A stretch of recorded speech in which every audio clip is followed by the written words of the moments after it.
Welcome back to the place that you like to hang out in the little corner of the internet. Welcome back to my Third Place podcast. It is October 4th, 2024. We are officially in spooky season, which means we are officially changing it up to horror movies.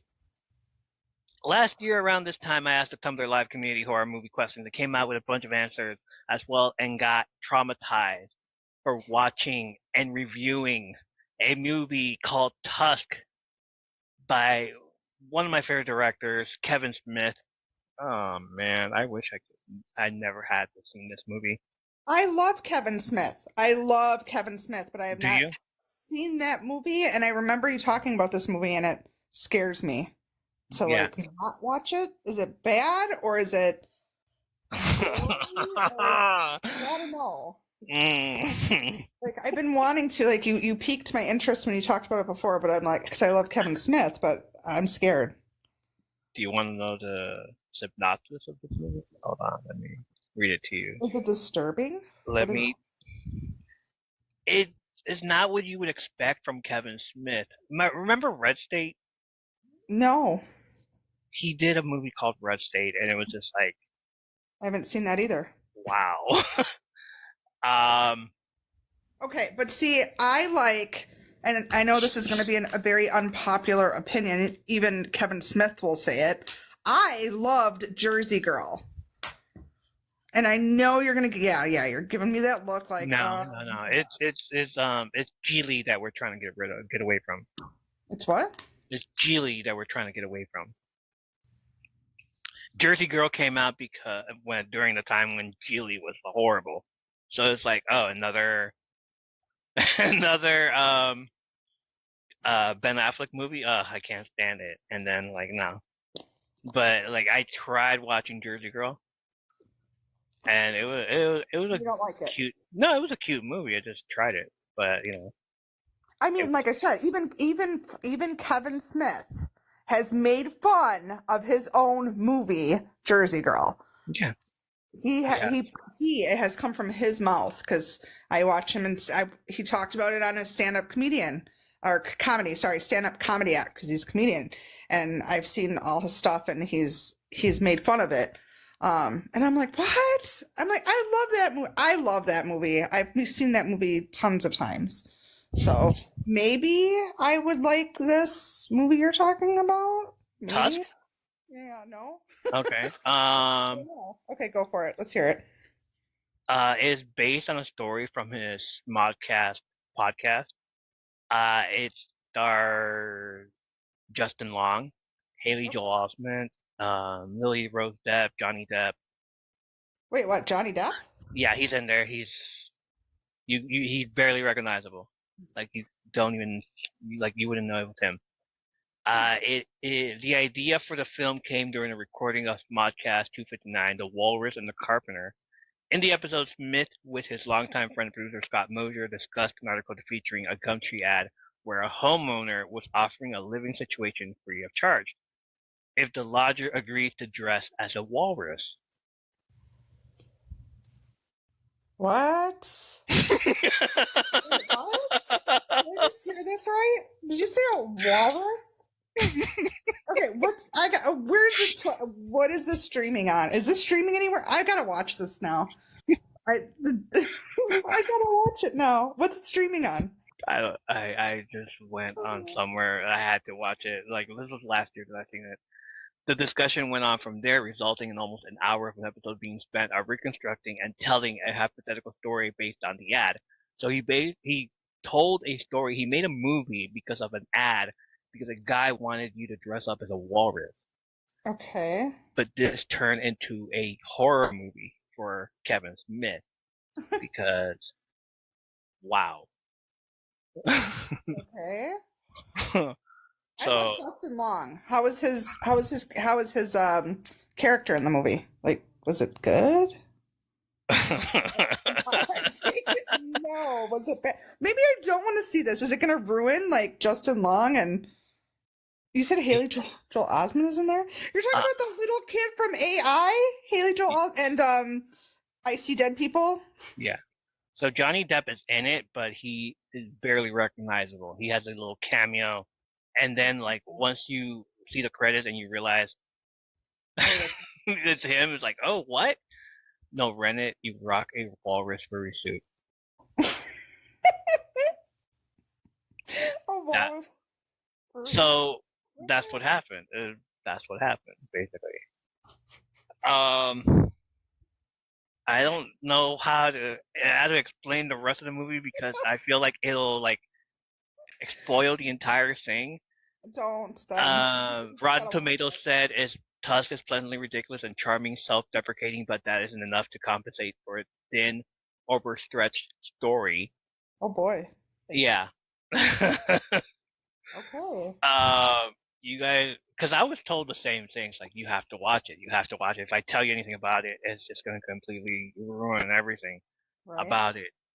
And then when you watch it, Kevin Smith, Amazon Prime Video. Is it disturbing? It's disturbing. It's disturbing later on. But it's okay. But you're just like, is it disturbing? Like, what is it like? Like The Hills Have Eyes, or like some of the other ones we've been talking about that are really disturbing, like Human Centipede, disturbing, like that kind of disturbing, or is it disturbing like, oh, this is crazy, disturbing, but not like, oh my god, I don't know if I can even watch this, disturbing, like turn your stomach disturbing, or no? I enjoyed it. Same premise as Human Centipede, yes. Oh, okay. Same premise, but wow. not. I have not seen Human Centipede, and I'm not going to ever see it. So I have. Yeah, I know. But like what? I kind of want to watch it now, but I'm scared. You're gonna have to watch it because it is the most. I love Kevin Smith, so what just happened here? See what comes from his mind. Like, yeah, yeah. I think I'll try. I don't know. For sure. It's called Tusk. It's called Tusk. Okay, I'm writing it down. I have and do not recommend Human Centipede. Yeah, don't. I don't recommend Human Centipede either. Yeah, I'm not. You said you'll be watching that by yourself. All right, so this time around, I asked more horror questions, but since we are away from the wasteland that was Tumblr, like last year, I figured it was time to ask a whole new audience these questions. So, hello, ghouls, goblins, and ghosters. I am your dreaded ghostly host, the eerie Evo, and alongside me is my ghoulish co-host, the blood-curdling Brandi. Hi. Hi. How you doing? How's everything? How was your week? My week was okay. It started out not so great, but it's okay. It got okay. I had something cool happen to me today, so that helped. What happened today? I woke up to a follow from somebody I've been following on this app on TikTok since I started 3 years ago. She came across my FYP with this really cool transition, and I'm like, she's really cool. And then she's got crazy content, like she's comedic, like really off the wall stuff, but she's got amazing she's all over the place, but she's an amazing creator, and she followed me this morning. And I was like, no way. So I'm friends with her now, and she's following me, and I think it's because I mentioned our podcast on her video. I'm like, she replied and she followed me. So I was like, what? Her name's Clumsy169. Clumsy169. Go check her out. She is awesome. She is really awesome. That's so cool. Like, she's one of those creators that just always puts a smile on my face, no matter what. Like, she's got the crazy off the wall content, from dancing around and just funny stuff. Like, she makes me laugh. She's a ball of energy. She's cute. Her transitions are amazing. It's really awesome. So go check her out. That's so cool. We have one of those here too. Like, yeah. It's people like that make you like, all right, I'll stay on this app for a little while. Like, yeah.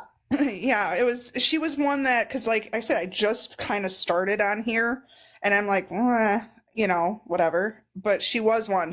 I'm like, oh my God, I'm following this person. She's awesome. Like, really, every video just, and especially when she comes on your FYP, it's just crazy. So, yeah, go check her out. Go follow her. Give her a follow if you're not following her, you guys. She's awesome. What's her screen name again?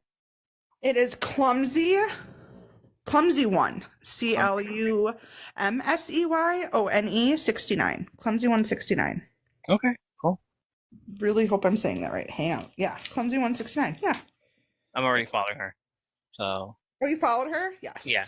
Awesome. As soon as you told me that you like sent her out, like told her about the podcast and everything. Oh, I follow. know. Well, So the cool. video, so get this, the video is Nightmare on Elm Street. And I'm like, oh, what? This is cool. And all it is her jump roping to that scene like in Nightmare on Elm Street. And I was like, oh my God. Girls. Yes. Wow. I'm like, I love it. I love this. And the 1, 2, Freddy's coming. Yeah, that's all it is. And I was like, oh, hell no. I'm like, this was the movie that introduced me to horror. So yeah, I'm like, this is perfect. Pretty much. That's great. Yeah. Oh yeah. Anything else happen? Not good stuff. So we'll just keep it positive. Okay. Yeah. Let's keep it positive. Like, okay. Sorry about the bad stuff that happened. How was your week? Glucose is coming back great again. For what, 3rd week? Yeah. So that's pretty fun that's happening. Awesome. I love it. Been using a lot of the app that I mentioned last week, which I'll like talk about it real quick in a few moments. A lot of walking around, a lot of back to eating good stuff. Making my own dinners, cooking my own stuff and everything. No, well, yeah, like I threw away the bread, like eating wraps and cheese, string cheese. I love string cheese. But string cheese in the morning with coffee, and then yeah. Oh, that's awesome. Tim and Melly watch their sugars. I love that. Thanks, guys. Appreciate it. Like, see, I love that. Like, and then of course, like listening to music and like dancing around and stuff. That always helps. I think that helps physically and mentally, to be honest. It does. Like I've been getting a lot of energy lately for, and yeah, thank you, Lauren. And the bad stuff obviously happened a few nights ago when I accidentally deleted a bunch of drafts from 50 episodes worth of stuff from the past 50 episodes for this whole season. I called it season 4 because, we're going to straight go into season 4 or something like that. But I deleted that file accidentally, and then, like, as I was deleting other stuff, I threw it in the trash, and then in the trash, I emptied the trash, and it's, like, gone. It's out there in the cloud. But the cloud server and everything is like, oh, you still have it in the cloud. So I went to search for the cloud. It's gone too. I'm like, oh, great. So what was it? Wednesday's episode with Menace got deleted, so we winged it. This week's episode with you got deleted, so I'm like, you know what? I remember mostly everything I was gonna say and we were gonna do. So let's wing it again. And here we are. We're doing it again. We're winging it. We got this. You got this. And like I love how Eli came into chat the other night and said, Elijah, Chairballer, he's all like, "Oh, you're finally not using a script. Good for you." I'm just like picturing his smug little face. And I just want to, but I don't want to punch a kid, but It's the spooky Halloween cloud, cat. like I love that guy, but still, it's like I just imagine his smug little face saying that. And I'm just like, you know what? You're right.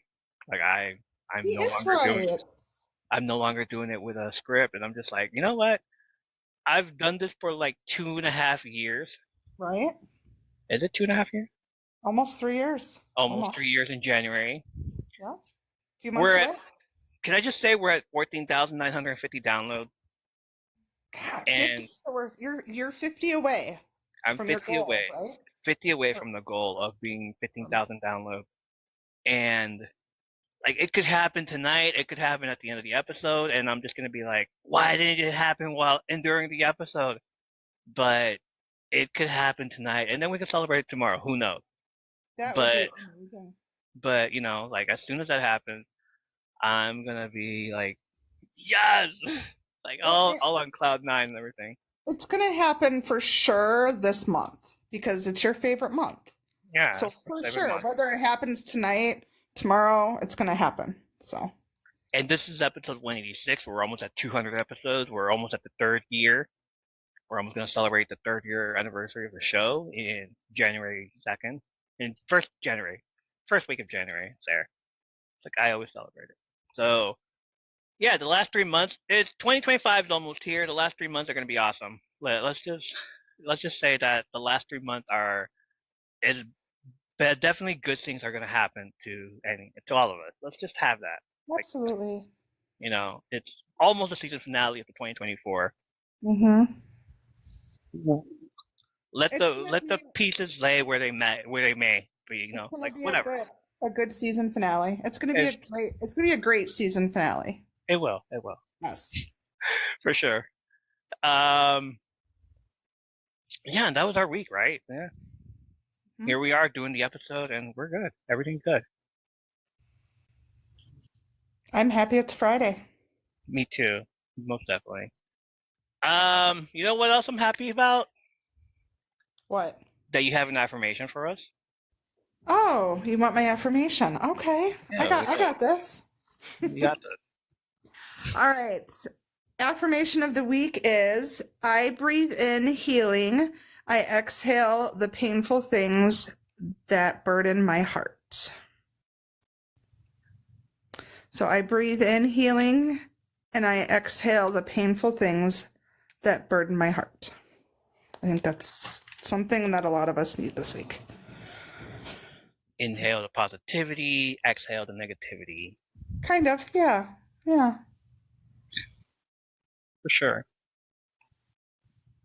Like, for sure, everybody agrees with that. Everybody's loved that. Yeah, be good.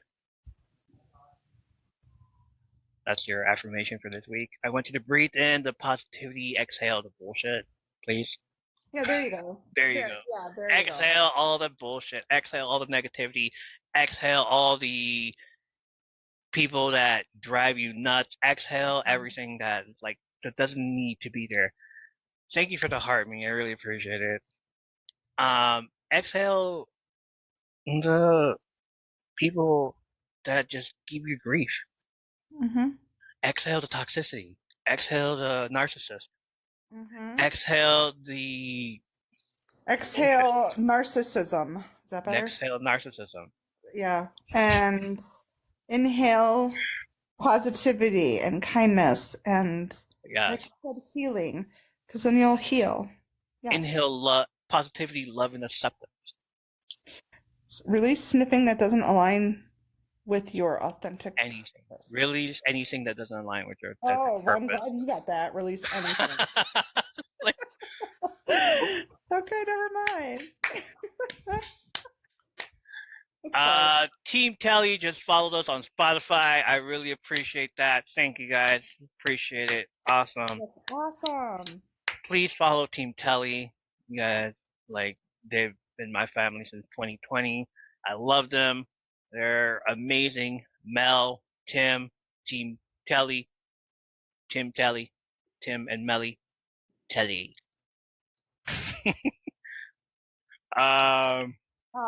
You hopefully you'll have another follower today too. I talked yes. about your podcast while I was at work today with a customer, so hopefully Really? you'll have a. Well, it just kind of came out. Yes. So yeah. What happened? I don't know. Well, no, like, tell me what happened. Well, okay, you want me to tell? All right. Yeah.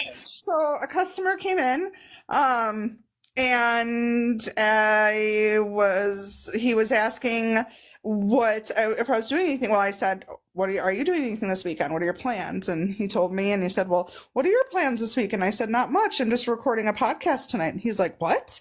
And I'm like, yeah. And he's like, what is it? What's it about? I'm like, you want to know? I'm like, okay. And I went into, well, my friend's been doing it for almost 3 years. He started with wrestling, and I went in the whole spiel about everything. He's like, oh my God. And then we talked about wrestling a little bit, which I told him I had known nothing about, except for the fact that I used to watch it with my dad when I was little, like when it was like the good stuff, like Hulk Hogan and that stuff. And we talked about that. And I said, I love The Rock, and that's about all I know. And then I said, he talks about mental health and his health and his journey with diabetes. And he's like, oh my God, that's just amazing. I'm like, I know, it's really good.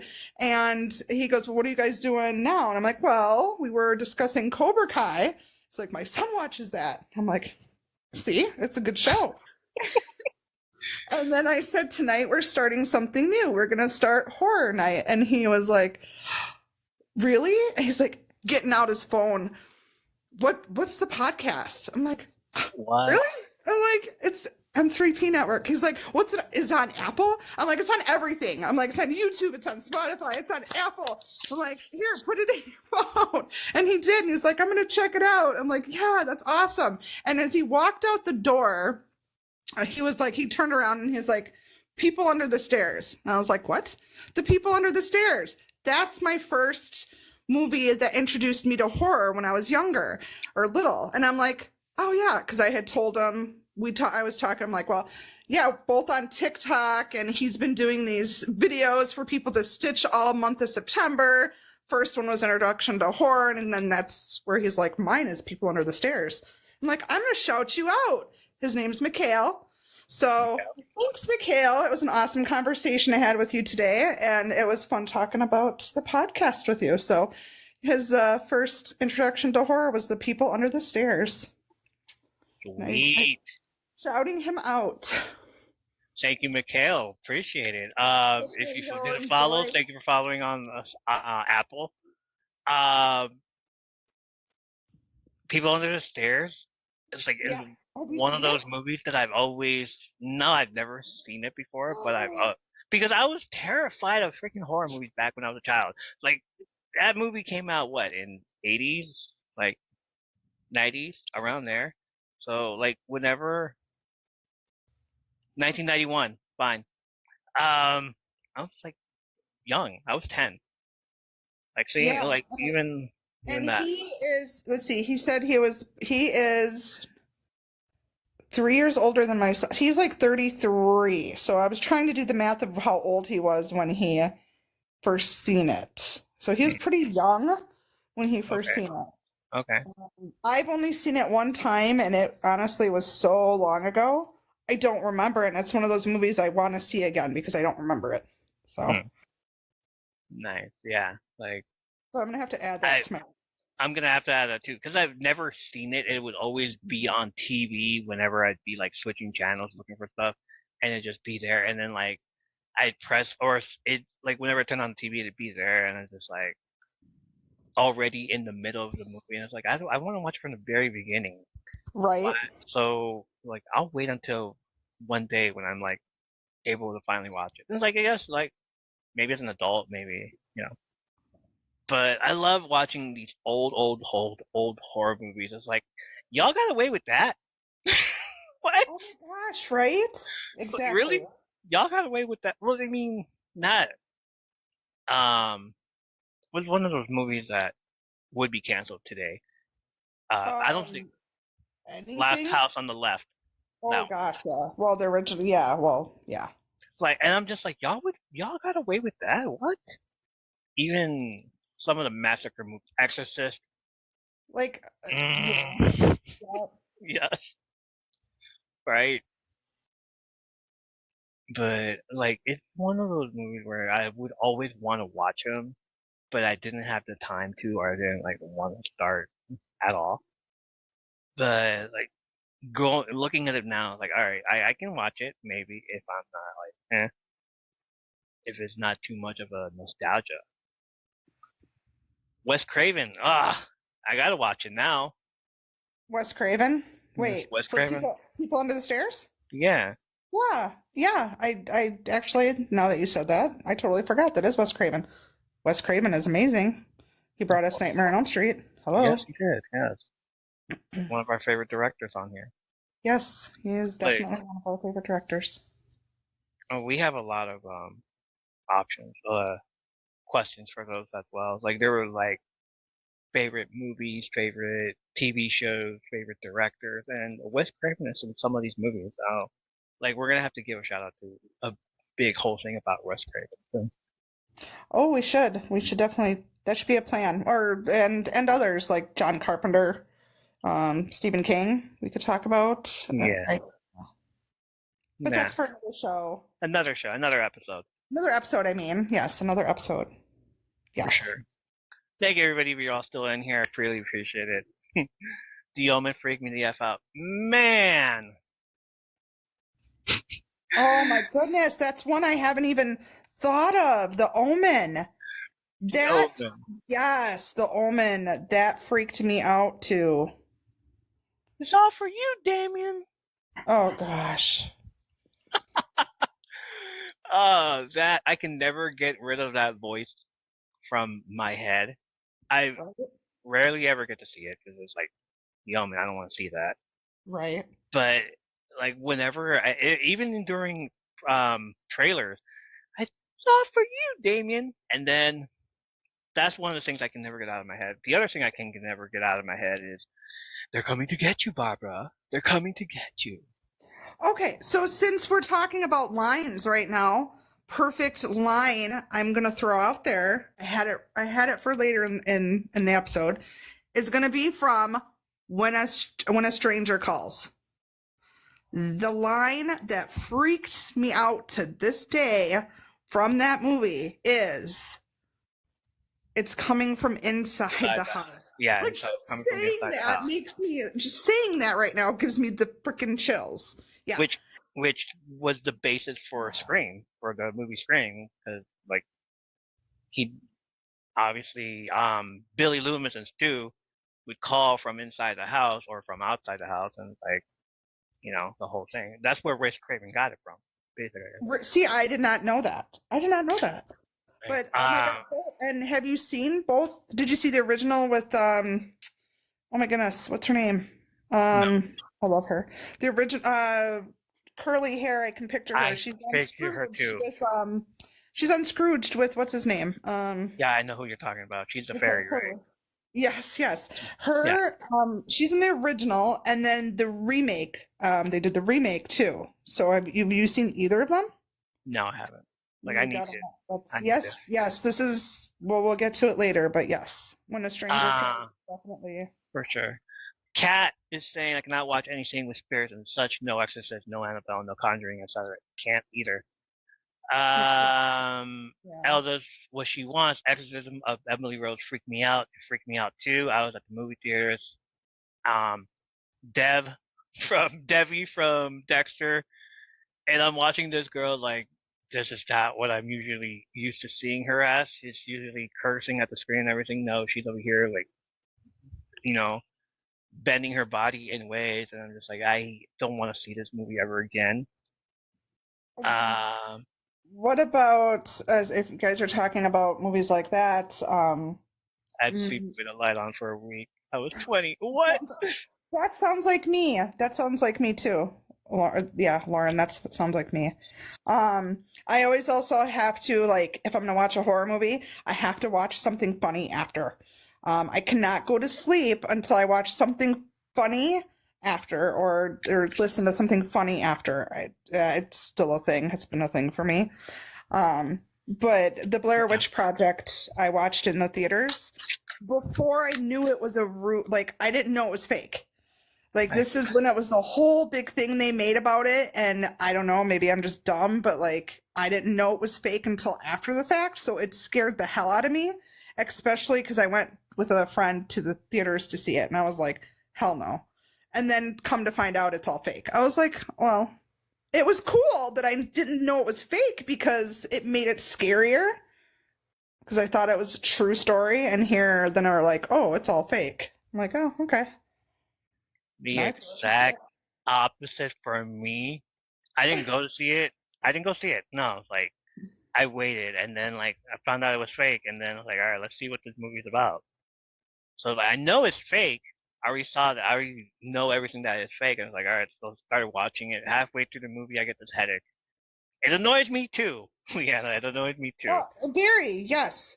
It is very, very annoying. But again, I watched it when it first came out and had no clue that it wasn't a true story. But It, now I watched it again after knowing it was fake, and I was like, this is the stupidest freaking movie ever. And I'm like, what the hell is wrong with her? Like, again, I didn't know it was fake. So I'm like, oh my God, this is creeping me out. But once you know it's fake and you watch it, yeah, it's very annoying. I agree. And she's annoying. The whole thing is annoying and it's stupid. So sorry. yeah, it was a lot of shaky cam movement. It was found footage. I was like, oh, it gave birth to the found footage stuff, and I'm just like, I can't do this. I can never watch them. What were the movies that had the camera inside the house? Paranormal Activity, 19 Kelly. Yeah, Paranormal Activity. I think. Is that what you're asking? I think it's Paranormal Activity. I just wanted to hand her a tissue. I know, right? Made me Like, have motion sickness. Yes. yes, I agree. Yeah, motion sickness. You wanted her to have a box of Kleenex. That was just gross. That was grossing me out too. I'm like, what is going on? She can't blow her nose. What's happening? Didn't Scary Movie make fun of it too with a little Yes, bubble? Was there a bubble yes, in there? No, so much I not. think so. That was horrible. I know they did. Yes, so much snot. It was. It was awful. I'm like, can you please not? No, we don't want this.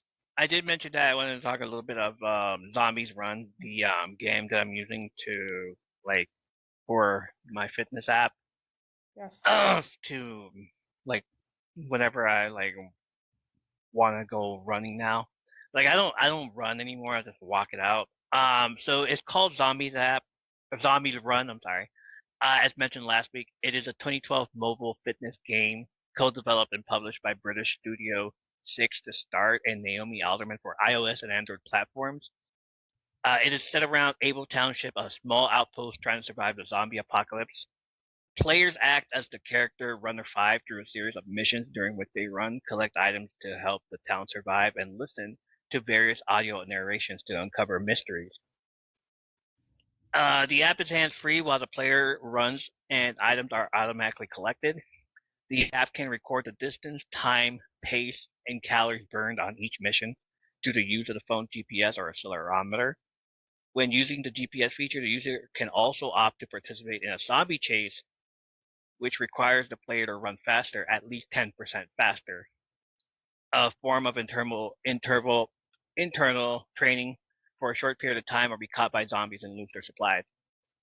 Believe me when I say that they've caught up to me because I didn't run fast enough. What? Really? Yeah.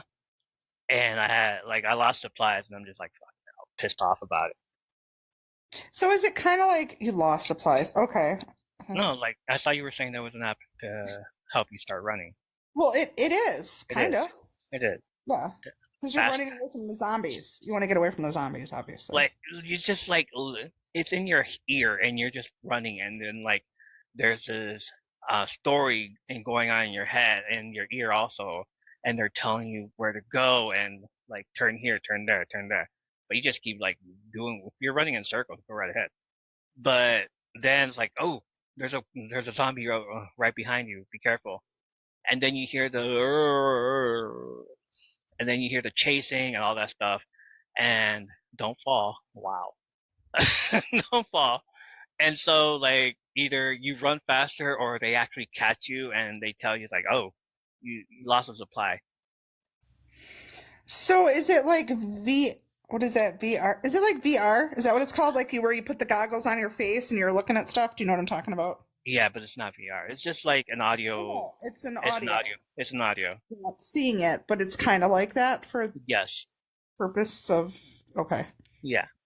The app has 23 missions for season 1. It's up to 10 seasons right now, but I've only played season 1. If I restarted it over again, and I'm just like, all right. So just because let's see how it is. We have a zombies run 5K here in Atlanta. That is awesome. I always wanted to participate Cool. in those. Yes, that would be a lot of fun. I was just gonna say that. A zombie run 5K. That would be cool.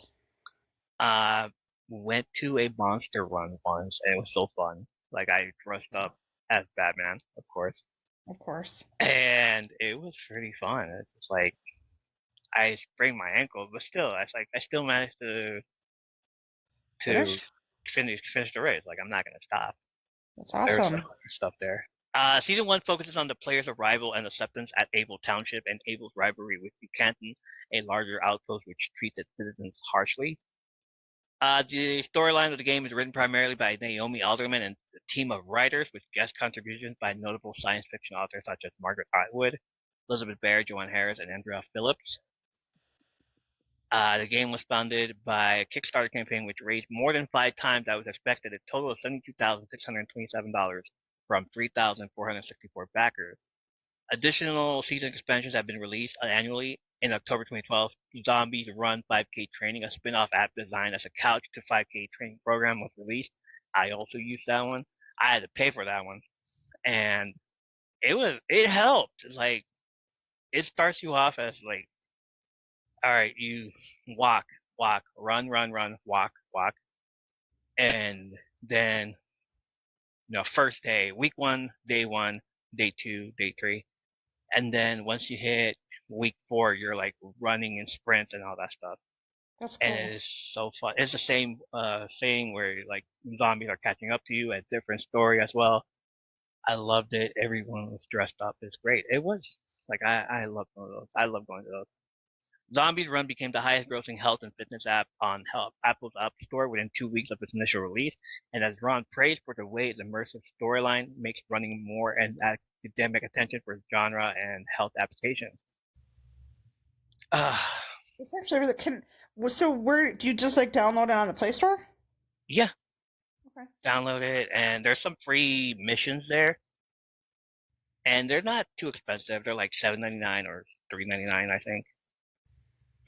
Okay, so it is an app you have to pay for, but you get some free things out of Like it's free. It's a free app, but then you have to buy in like Right, I later. got it. I gotcha. Also, Marvel started getting in on it as well, so there's like some of it in the Marvel storyline as well. So that's pretty fun. I'm not gonna play that yet, but I was like, I'm gonna wait a while. That's cool. Like, I've made it to episode 3 so far this week. I'll probably next week I'll probably tell you more about the story as soon as I progress through it and what I've picked up on, because I want to tell you like every like the detail of the story. It's so fun. It's so fun. Like everything that you pick up is a clue to what the story is about later on. Yeah, you definitely have to like keep us updated on your zombie. Yes, I want to say zombie run, but zombies that's not the run, word I was looking for. zombie, I was gonna say like zombie, your zombie journey or something, but that doesn't zombie sound journey. Right? Yes. right. Yes, you have to let us know. Yeah, we need to. Um, big. I want to remind everybody every time that we do these episodes, they're also available on my Third Place Pod on the YouTube channel. So don't forget to hit the subscribe button so you can watch every episode as soon as it's posted, and watch every one of my beautiful co-hosts as well as this rugged face that you see here. What are you looking for? The IndieWire 75 greatest horror Oh, movies of all time. Are we ready for that? no. No, It's not great. it's not great. Like we want to discuss this Okay, say it because again for our listeners. The what is it? Top 75 IndieWire. What now? IndieWire came out by Wilson Chapman on September 17th, 2024. Wilson Chapman threw in a bunch of word vomit here. Sorry, Wilson. But not only that, but we also got well, I did it. Like I like looked over at Watch Mojo, which I trust with countdowns and stuff. And like they did their own like greatest horror movies of all time. They did their 100. IndieWire did the 75 rated horror movies of all time. And I'm like, these two are like complete opposite, but I trust Mm. Watch Mojo more than I trust IndieWire because I don't know who these people are on IndieWire. Well, it makes Like, sense because I didn't know more than half of the movies they mentioned either on IndieWire. right. And like, I started thinking, like, okay, cool, let's see what you have, and all this stuff. And the first thing they say on this thing is like, is Wes Craven's Scream not quite the definitive horror movie, but certainly the definitive account of horror fandom. I'm like, are you kidding me? He said that. Um, so at number 75, he has Hereditary. I've never heard of it. I've seen it. It's not bad, but still, again, like I wouldn't put it like On the way list at at all? way at the bottom at 75. Oh, you wouldn't put it way at the bottom. Okay. Like I'd give it around in the 20s or 30s, around there, 25 maybe. So it's not But that bad. it's not that bad. The list is bad, but the movie's not that bad. The list is Um, as soon as I scrolled down and saw number 74, I was just like, you know Oh, what? I no. don't even want to see this anymore. I don't even want to read this That's how I anymore. felt. That's how I felt. Exactly. Number 74, Scream. Yeah. No. That should have been way, way, way down. Way down. Like, I want to say that should have been at least somewhere under 20. Definitely. Under 10 even. Like top 10, top 15-ish, around there. Maybe even closer to top 5. Right? I think. Yeah. That's my opinion, but yeah. Yeah. Well, okay. I got it. What I mean, would I you mean, agree? You agree or no? yeah, I would agree. It's like Okay. a lot of them. Number 73, A Tale of Two Sisters. Don't know what that is. Me Number neither. 72, Alfred Hitchcock, The Birds. I haven't seen that in ages. Alfred But Hitchcock. I've seen it and I know what it is at least. I know Alfred Hitchcock. He's very good, but yeah. How dare you put Alfred Hitchcock all the way at the bottom? He is a legend, sir. That should have been again like 20 at the top 20, I think, somewhere. Definitely should have been the first half, not the last half. Let's put it that way. Like, Bram Stoker's Dracula, number 71. yeah, I don't agree with that either. Gary Oldman at number 71. Yeah, my face says it all. I'm like so disgusted by this person. I just like don't even know who they are. And it's probably what they wanted out of me, to have a reaction. And I'm just like, I'll make my own list. Like, what? A made-for-TV movie, Twin Peaks: Fire Walk with Me, by David Lynch. On the list? Why is that on the list? Why is that on the list? That's what I want to know. A TV movie. It's a made-for-TV movie, number 1. It's probably the only one that's in there from the TV movie. I scrolled down this list when you sent it to me, like, pretty fast, but I think it is the only TV one. But as soon as I saw 74, as soon as I saw Scream up there, I scrolled down real quick. I was like, who's number 1? Me too. Oh. Me too. What? IndieWire? We're not going to list all of them, you guys, but yeah. Right. So our favorites. There's some John Carpenter movie at 69. Jaws, 68. Wait, what was 69 for John Carpenter? In the Mouth of Madness. Oh, okay. And what was 68? Jaws? 68 is Jaws. Dawn of the Dead, 67. What? I'm disappointed. Not good. Suspiria, 66. I can't even. Jaws should have been lower, I feel. It shouldn't have been in the 60s. The Babadook, 65. I don't know what that is. I heard of it. Shaun of the Dead 64, and I'm just like here where What? I say like my head is hurting, my head is throbbing now because this is one of my favorite zombie movies, and I am disgusted by the fact that it's number 64. Like it could have been better. And I know you've said that. I've never seen it, but I'm going to. I did add it to my list, so I'm gonna watch it, but I have not seen it. So They added a 1921 movie, The Phantom Carriage, number 62, and I'm like, okay, all right. A Girl Walks Home at Night, number 61, that was made in 2014. An American Werewolf in London, number 60, hmm. by John Landis. Hmm. Yeah, I know. There you go. There's a bunch of movies I don't even know. 55, 54. I don't even know these movies. They're all black and white movies. And you Uh, are like you're like the king of horror, and yeah, you should know these. So obviously these movies are pretty bad. If like you don't know most of them, number 51, The Exorcist. that's wrong in itself. That's all I'm gonna say. That's wrong. But fun fact. I was looking up stuff like you do, and uh, I didn't know that The Exorcist was actually banned. One of the movies that were banned.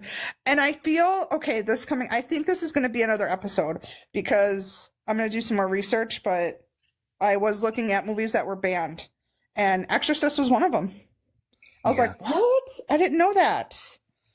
Did you? Did you know that? I believe it. I believe it. So you didn't know, but you I believe didn't it. know it was banned. Yeah, so I won't get into it now, but I was like, whoa. Now that list makes sense. So I'll have to go back and send that to you so we can maybe talk Exorcist about it. was pretty rough for its time. Number Yes. 51, The Exorcist. Okay, Linda Blair did not eat pea soup for you to put her at 51, okay? She did not have to. Let's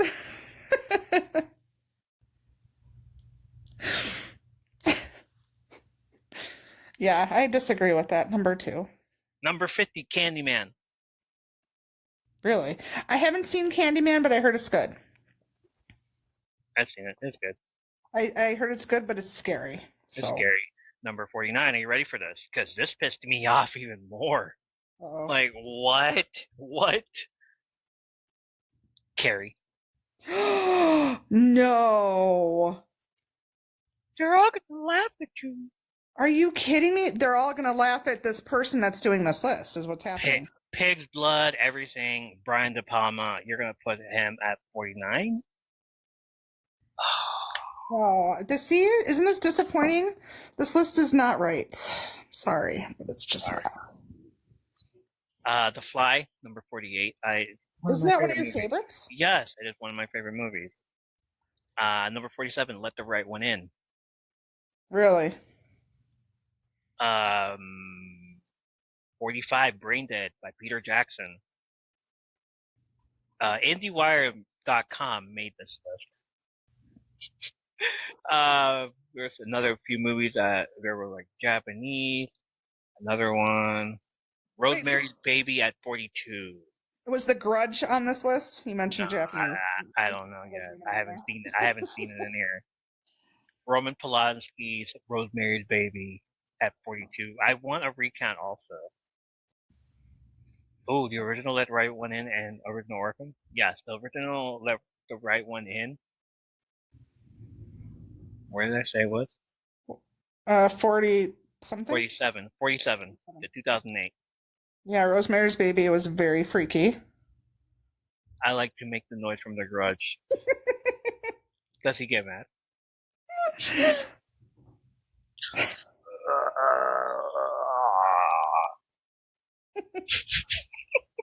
I love it. I love it.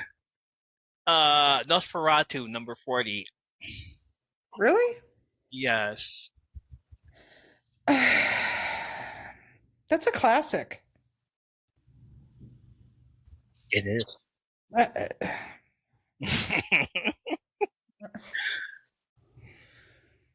Psycho, number 38. Alfred Hitchcock. I'm telling you. I think we're done here. I was walking That's my awful. goldfish. Could you make the noise again? That one? Really? I walk my goldfish. What are you doing?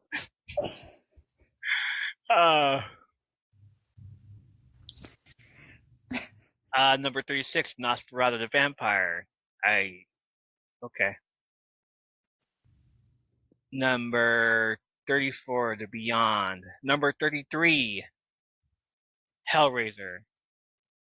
I've never seen Hellraiser, but I heard that's a very good one too. I have. I binge watched all 8 movies. Really? Really? There's 8 movies? There's 9. There's a 10.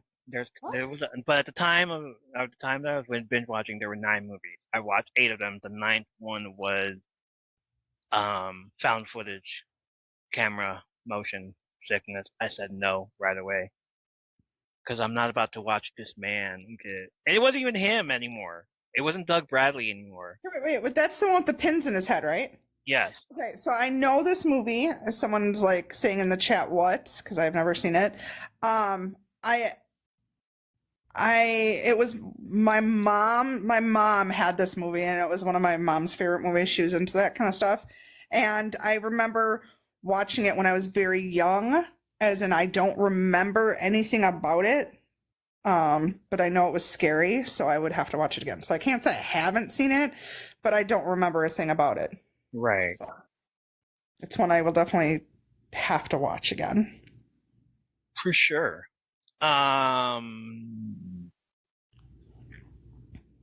Number 30, Audition. I've never heard of that. Number 28, The Wicker Man. I heard that's really good. I believe my bestie Lorefield actually had mentioned that movie at one point. All I know from this movie is Nicolas Cage and bees. That's one that is on my list, to be honest. Bees, it's the bees. Whatever. Keep going. Number 26, The Bride of Frankenstein. That's another classic. What was that, 26? Number 26, yes.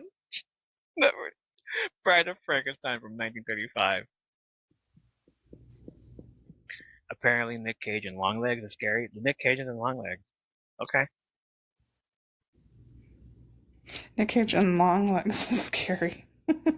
Wait, have you seen it? Has anyone in the chat seen that movie? Longlegs? No, a Wicker Man. I haven't seen it. No. Like, all right, is anybody in the chat? Okay, Wicker Man. You know what? Never mind. I don't think I want to see it. Number 22, Cat Scene Wicker Man. Okay. Number 22, Henry, Portrait of a Serial Killer. Is that a true story? Yeah. Okay. True story, scary movies. Scary movies that are based on true stories, in my opinion, are even more fucking scary. So I like those kind of movies. Just saying.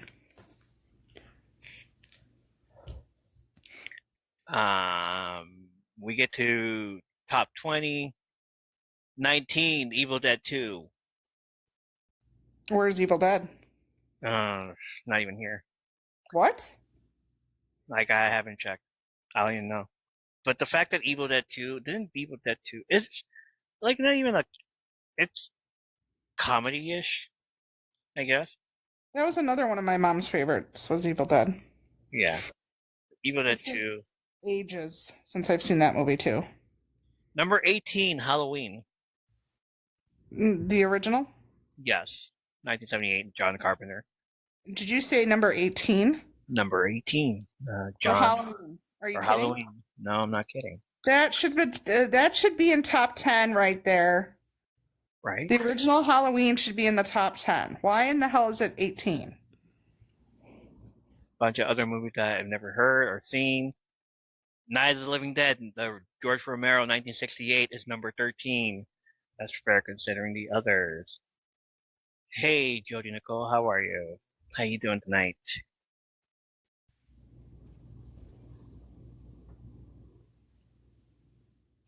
Thank you for liking the live.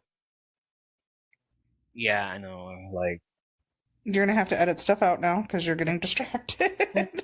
great. Me too. The top 10-ish, I guess, is where it gets like, okay, let's see what you close it out with. Number 12, Get Out by Jordan Peele. It's okay. All right, if you put him there, like, all right, let's see what else you got. So we Get Out at number 12. All right, let's see what else. Number 11, Alien, the first one, Ridley Scott, 1979. Okay. Not bad. It would have been one of my top 10, but all right. Number 10, Videodrome. Never heard of it. I've never heard of that one.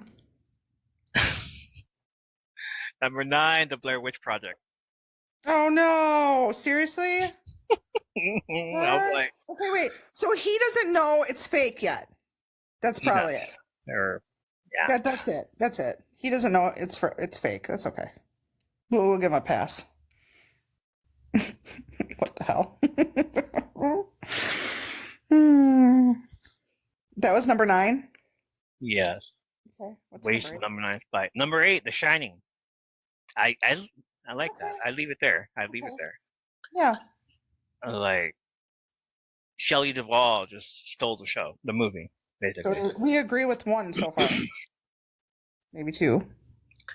Number 7, Trouble Every Day by Never Claire heard of it. Dennis, number 2001. Number 6, House by Nobuhiko Obayashi from 1977. I've seen House 1985. I'll tell you in a minute, Lauren. Number 5, The Texas Chainsaw Massacre, 1974, the original. Okay. The one that scared the hell out of me. Mm-hmm. Number 4, The Cabinet of Dr. Caligari by Robert Ween, 1920. Number 3, Don't Look Now by Nicholas Roeg, 1973. Number 2, The Sing by director John Carpenter, 1982. And number 1, Possession. Really? Andrei Zulawski, 1981. So number 1 movie on IndieWire's list I've never seen. Nope. And you said number 2 is what? The Thing? The Sing. That movie scared the crap. Again, I was very young when I seen it. John Carpenter, The Sing. John number 2. Scared the crap out of me. That movie. That's a scary movie. All right, so Lauren, it was typed by Wilson Chapman and is on indiewire.com, and it's titled The 75 Greatest Horror Movies of All Time. And I'm telling you, like, I sent you the video of the 100 top greatest horror movies of all time by Watch Mojo, and I'm telling you, I rather trust Watch Mojo more with top countdown than more than anything. Absolutely. Sorry. You know what? We did our own top 10 anyway, so. Maybe a couple more than top 10, but sure. The Blair Witch isn't even on my list either. We're not. Wait, we're calling it top 10? I thought it was like the 10 essential movies. There's a difference, sir. There's a difference. Your 10 essential horror movies everyone must watch. We did our own. We did our own little thing. We did our own top 10, but it's our like you guys must watch type of movies, basically. Yeah, must watch movies for Halloween season or whatever, but Halloween season, and there's a couple more than 10 on my list. That's all I'm saying. Okay.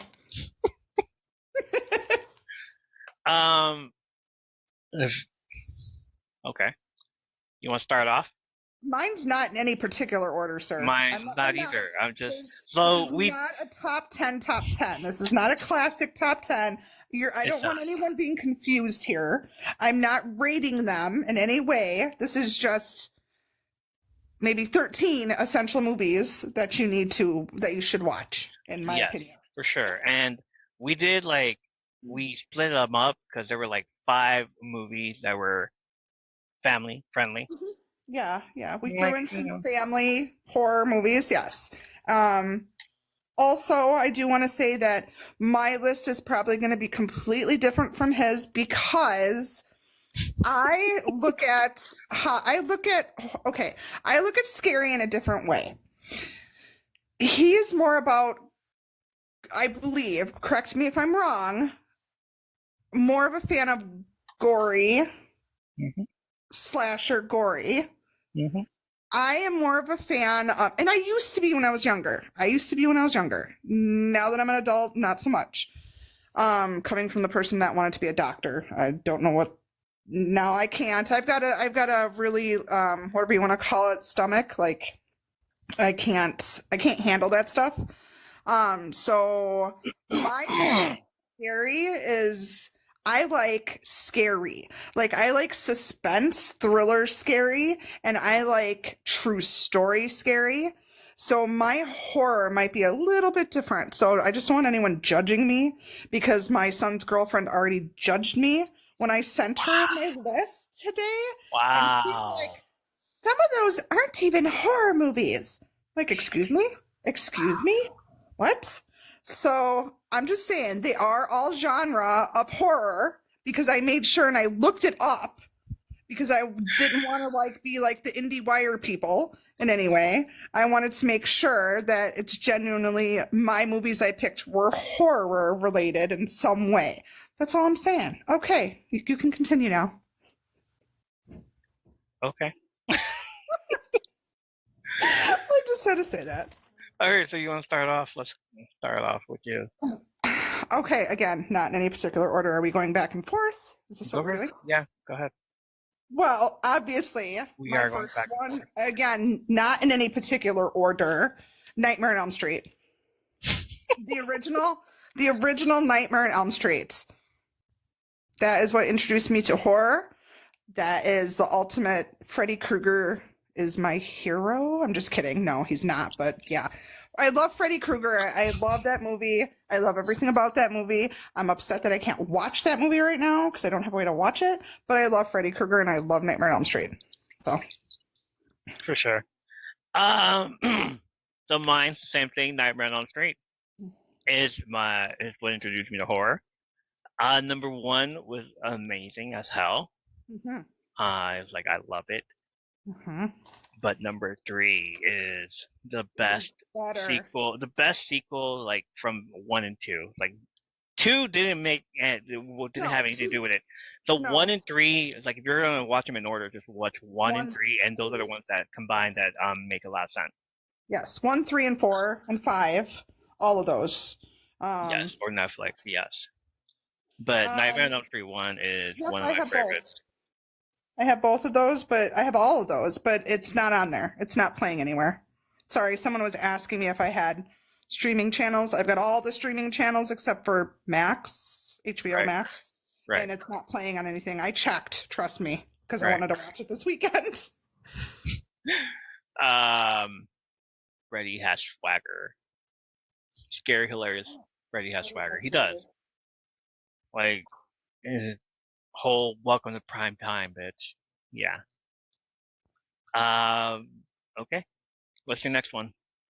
My next one is the original Halloween, but I know you're going to disagree with me because I love the remake of Halloween. I love Rob Zombie's Halloween.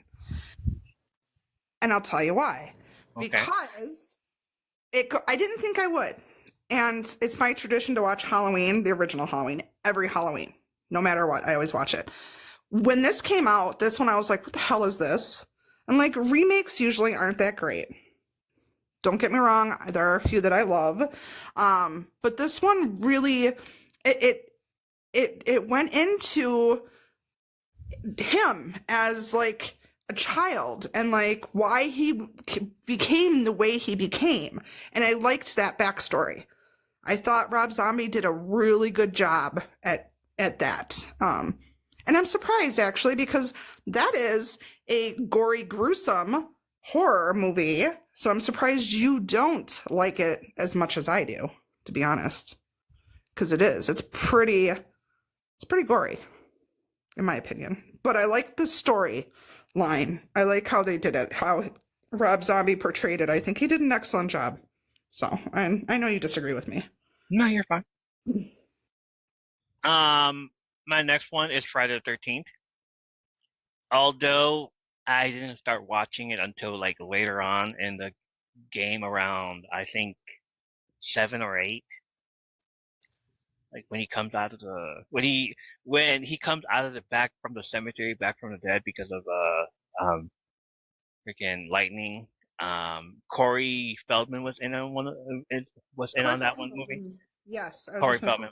That's yeah. the one. That's the first movie I've ever seen on Friday the 13th. I was just like, oh, there's more than that. I was like, all right, let me go watch the first one. The first one was scary because it wasn't him at all.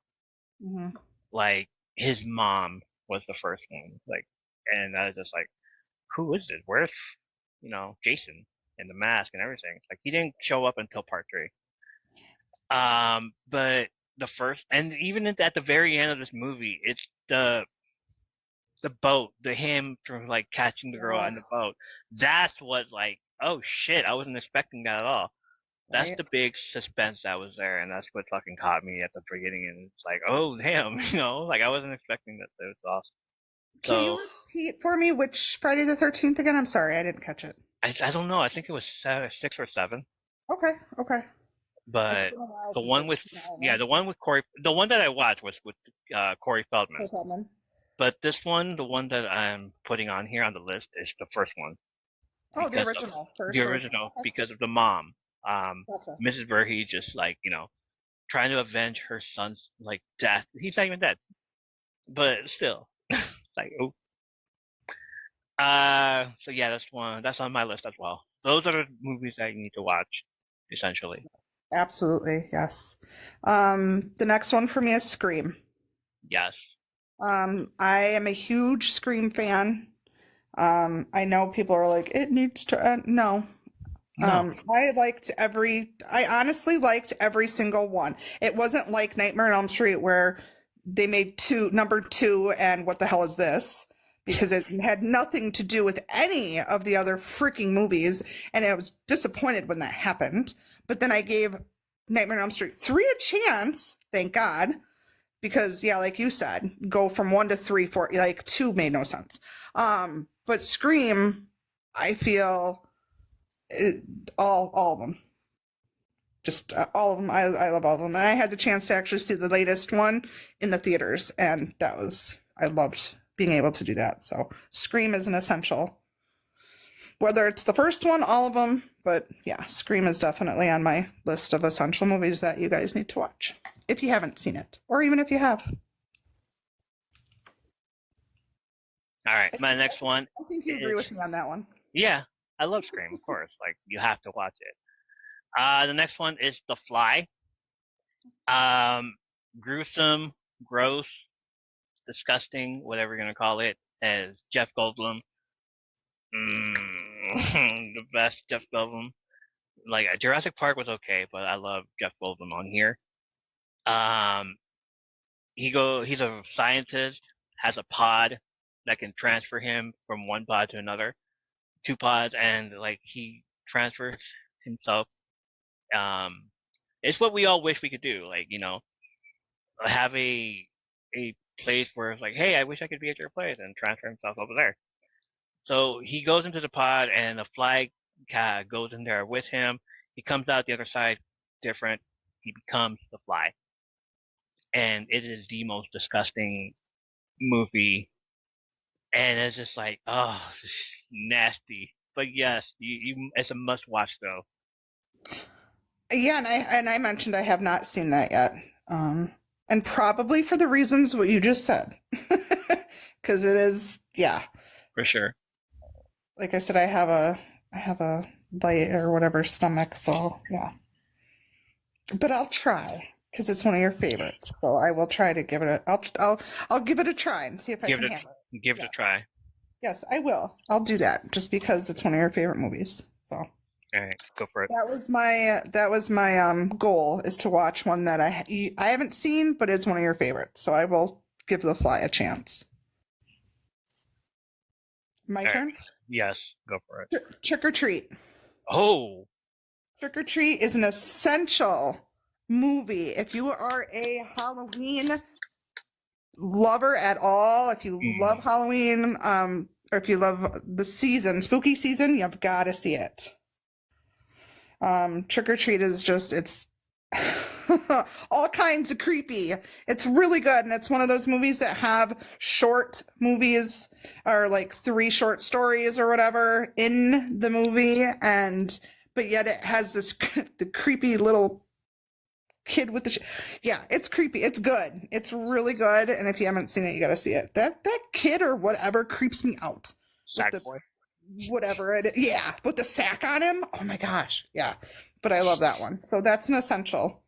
Big tip, everybody. Big tip for the parents. Don't watch this with your kids. No.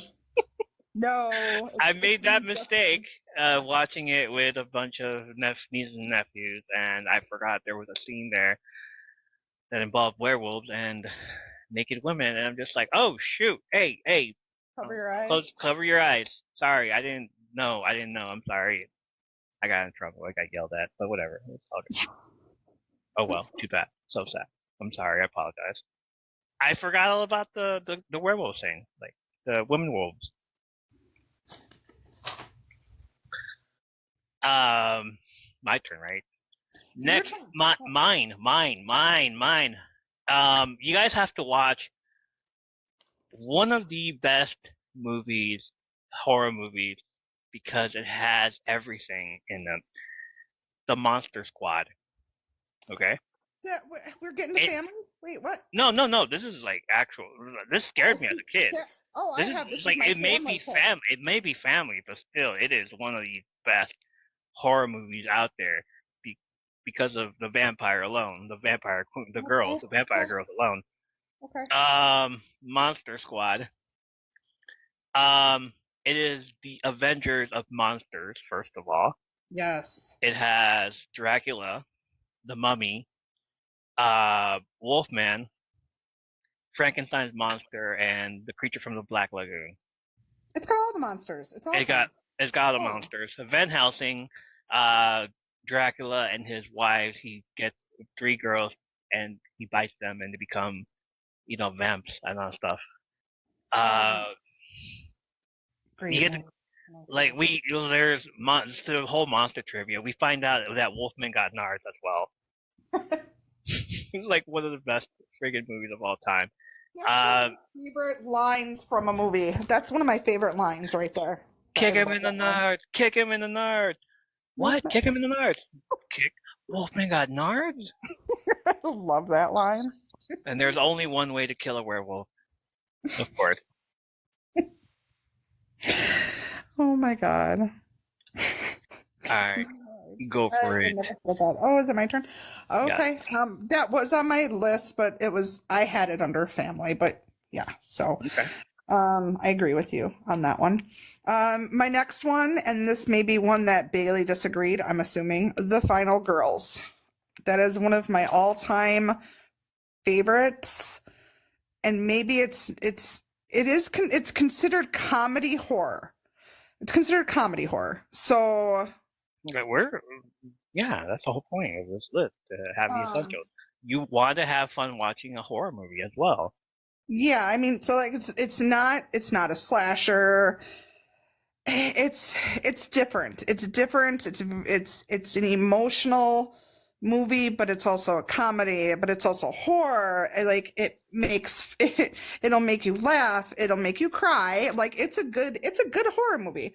I love it. It's one of my all-time favorites, and I watch it watch it multiple times a year. I don't even just watch it on Halloween. I watch it whenever. So that's definitely one that if you haven't seen it, you got to check it out. It's really good. for sure. My turn. Mhm. Puppet Master. Ooh, another one of my mom's favorite movies. That's awesome. A bunch of puppets. With it's like, oh shit, like they kill you. They do stuff to you. Um, Let me see if I can remember them. There's a blade that has blades as hands, chops you, slices you up. There's the strong guy, little strong guy, with like big muscles and everything, and they're all small and but a little tiny head. There's the drill, which drills into you, and then there's this one puppet that will always be close to my heart. Oh boy. Yeah, because I fell in love with her, and then I realized no, no, no, it is a toxic relationship if I do fall in love with this puppet. Because oh my god, um, you already know what I'm going with, Oh right? my goodness. Um, I didn't know that that's the reason she's called that, obviously.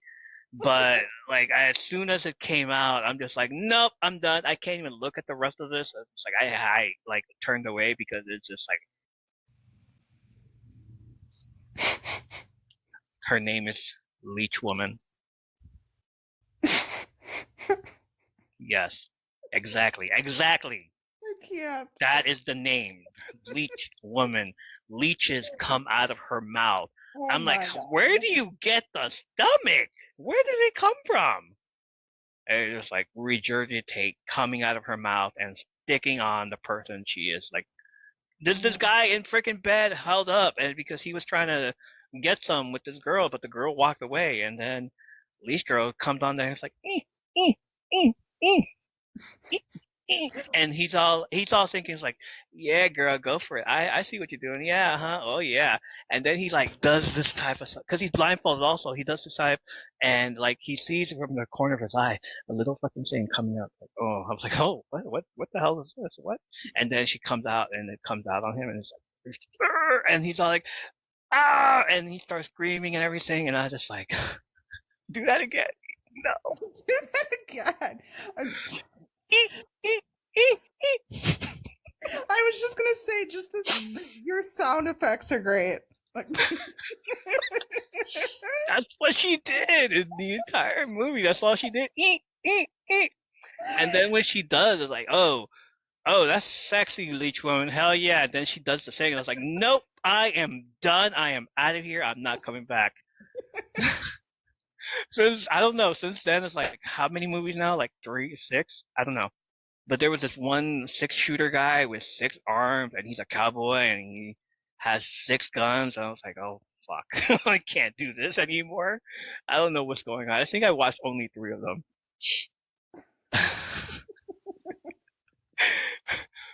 But yeah, Puppet Master, oh whatever, my god. whichever number you want to watch, mostly essential in horror movies that you have to watch and on Halloween or any of these other this entire month. That's great. That's great. Do that again, one more time. One more time, the leech woman, leech woman. Eek, eek, eek, eek, eek, eek.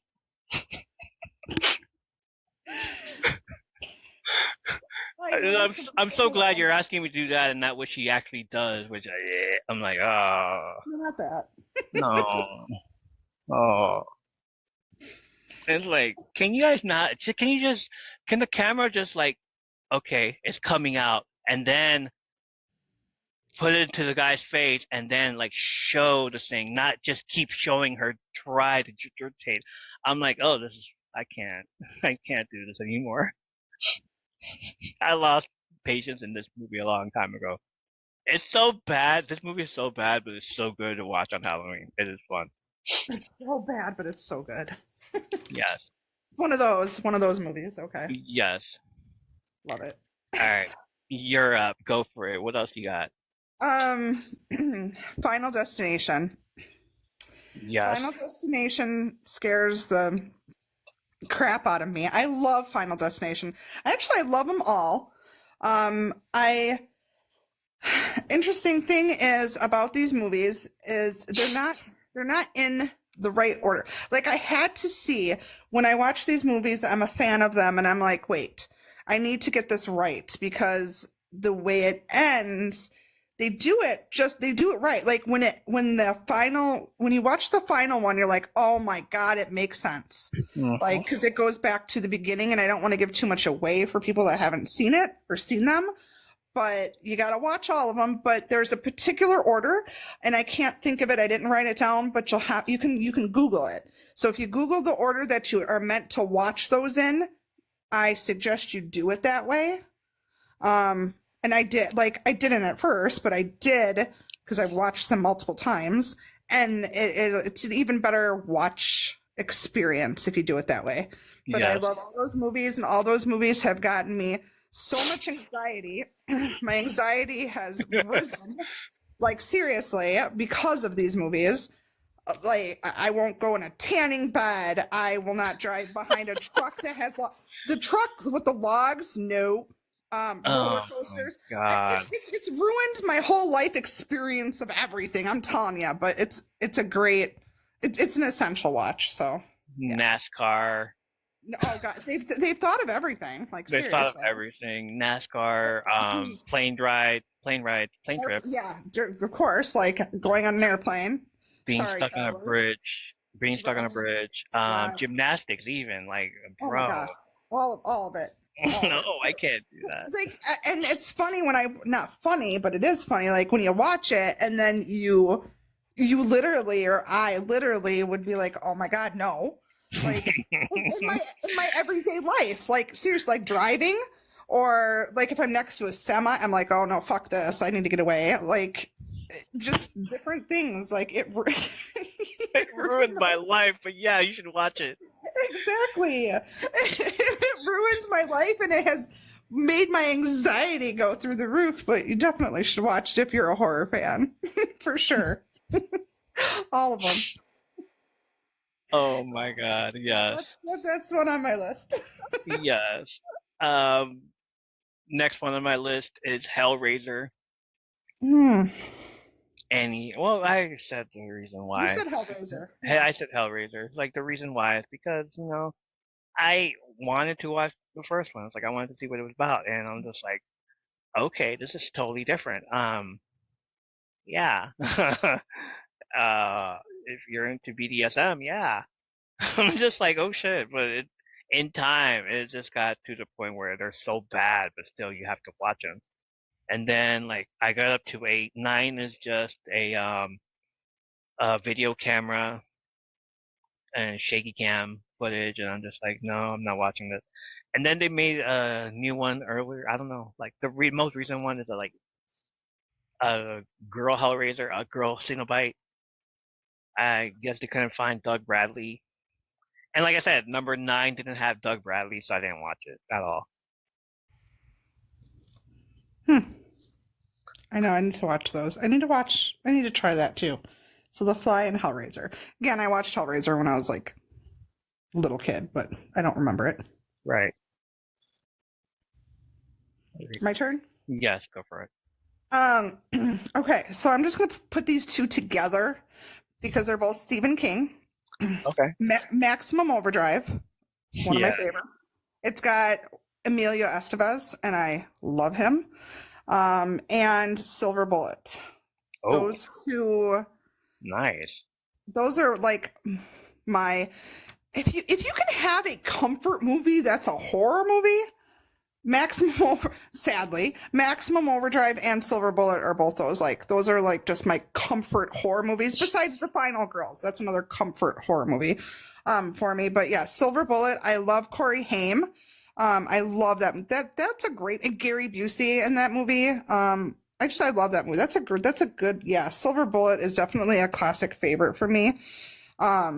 And Maximum Overdrive. There's another movie right there before Final Destination came out. Like Maximum Overdrive scared the hell out of me.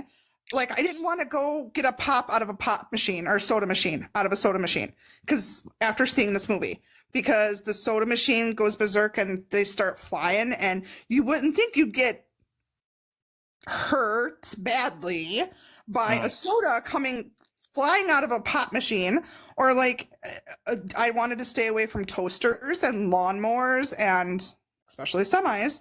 Like everything just went crazy. Um, the bridge, when it starts in the beginning with the bridge going up, that freaked me out. Like this whole movie, it's really good. It's a good movie. So that's another one, and they're both by Stephen King. So that's Nice. kind of like a that was a tie, I guess, between those two. Yes, that's great. Um, that's all I got with horror movies. The next one are just a bunch of Family Guy. family movies. Family Guy. So yeah, family, not even horror, but just like if we're doing essential how horror movie stuff, you also have to like have a let's tone it down a notch for a little Someone bit said and just Stir of Echoes and so Kat says Flatliners and Stir of Echoes.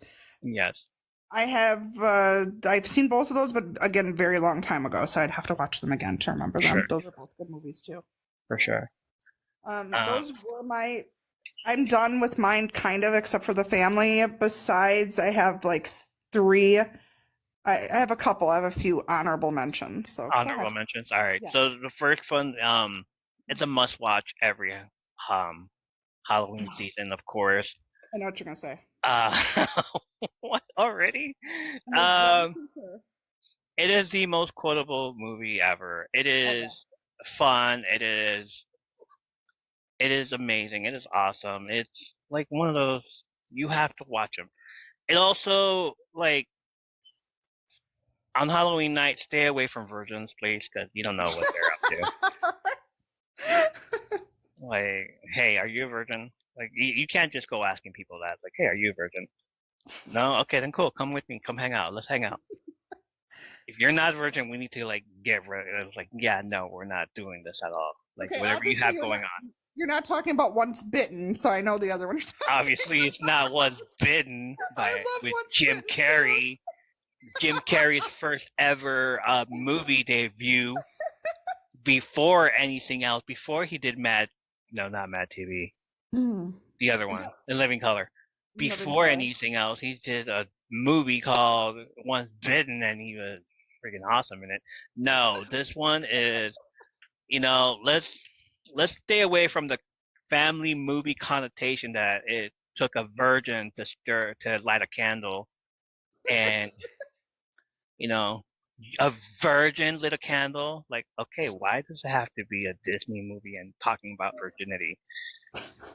Hocus Pocus, obviously, like Obviously. obviously Hocus Pocus has the most amazing cast members. It's like what, been like Mm-hmm. 30 years since Mm-hmm.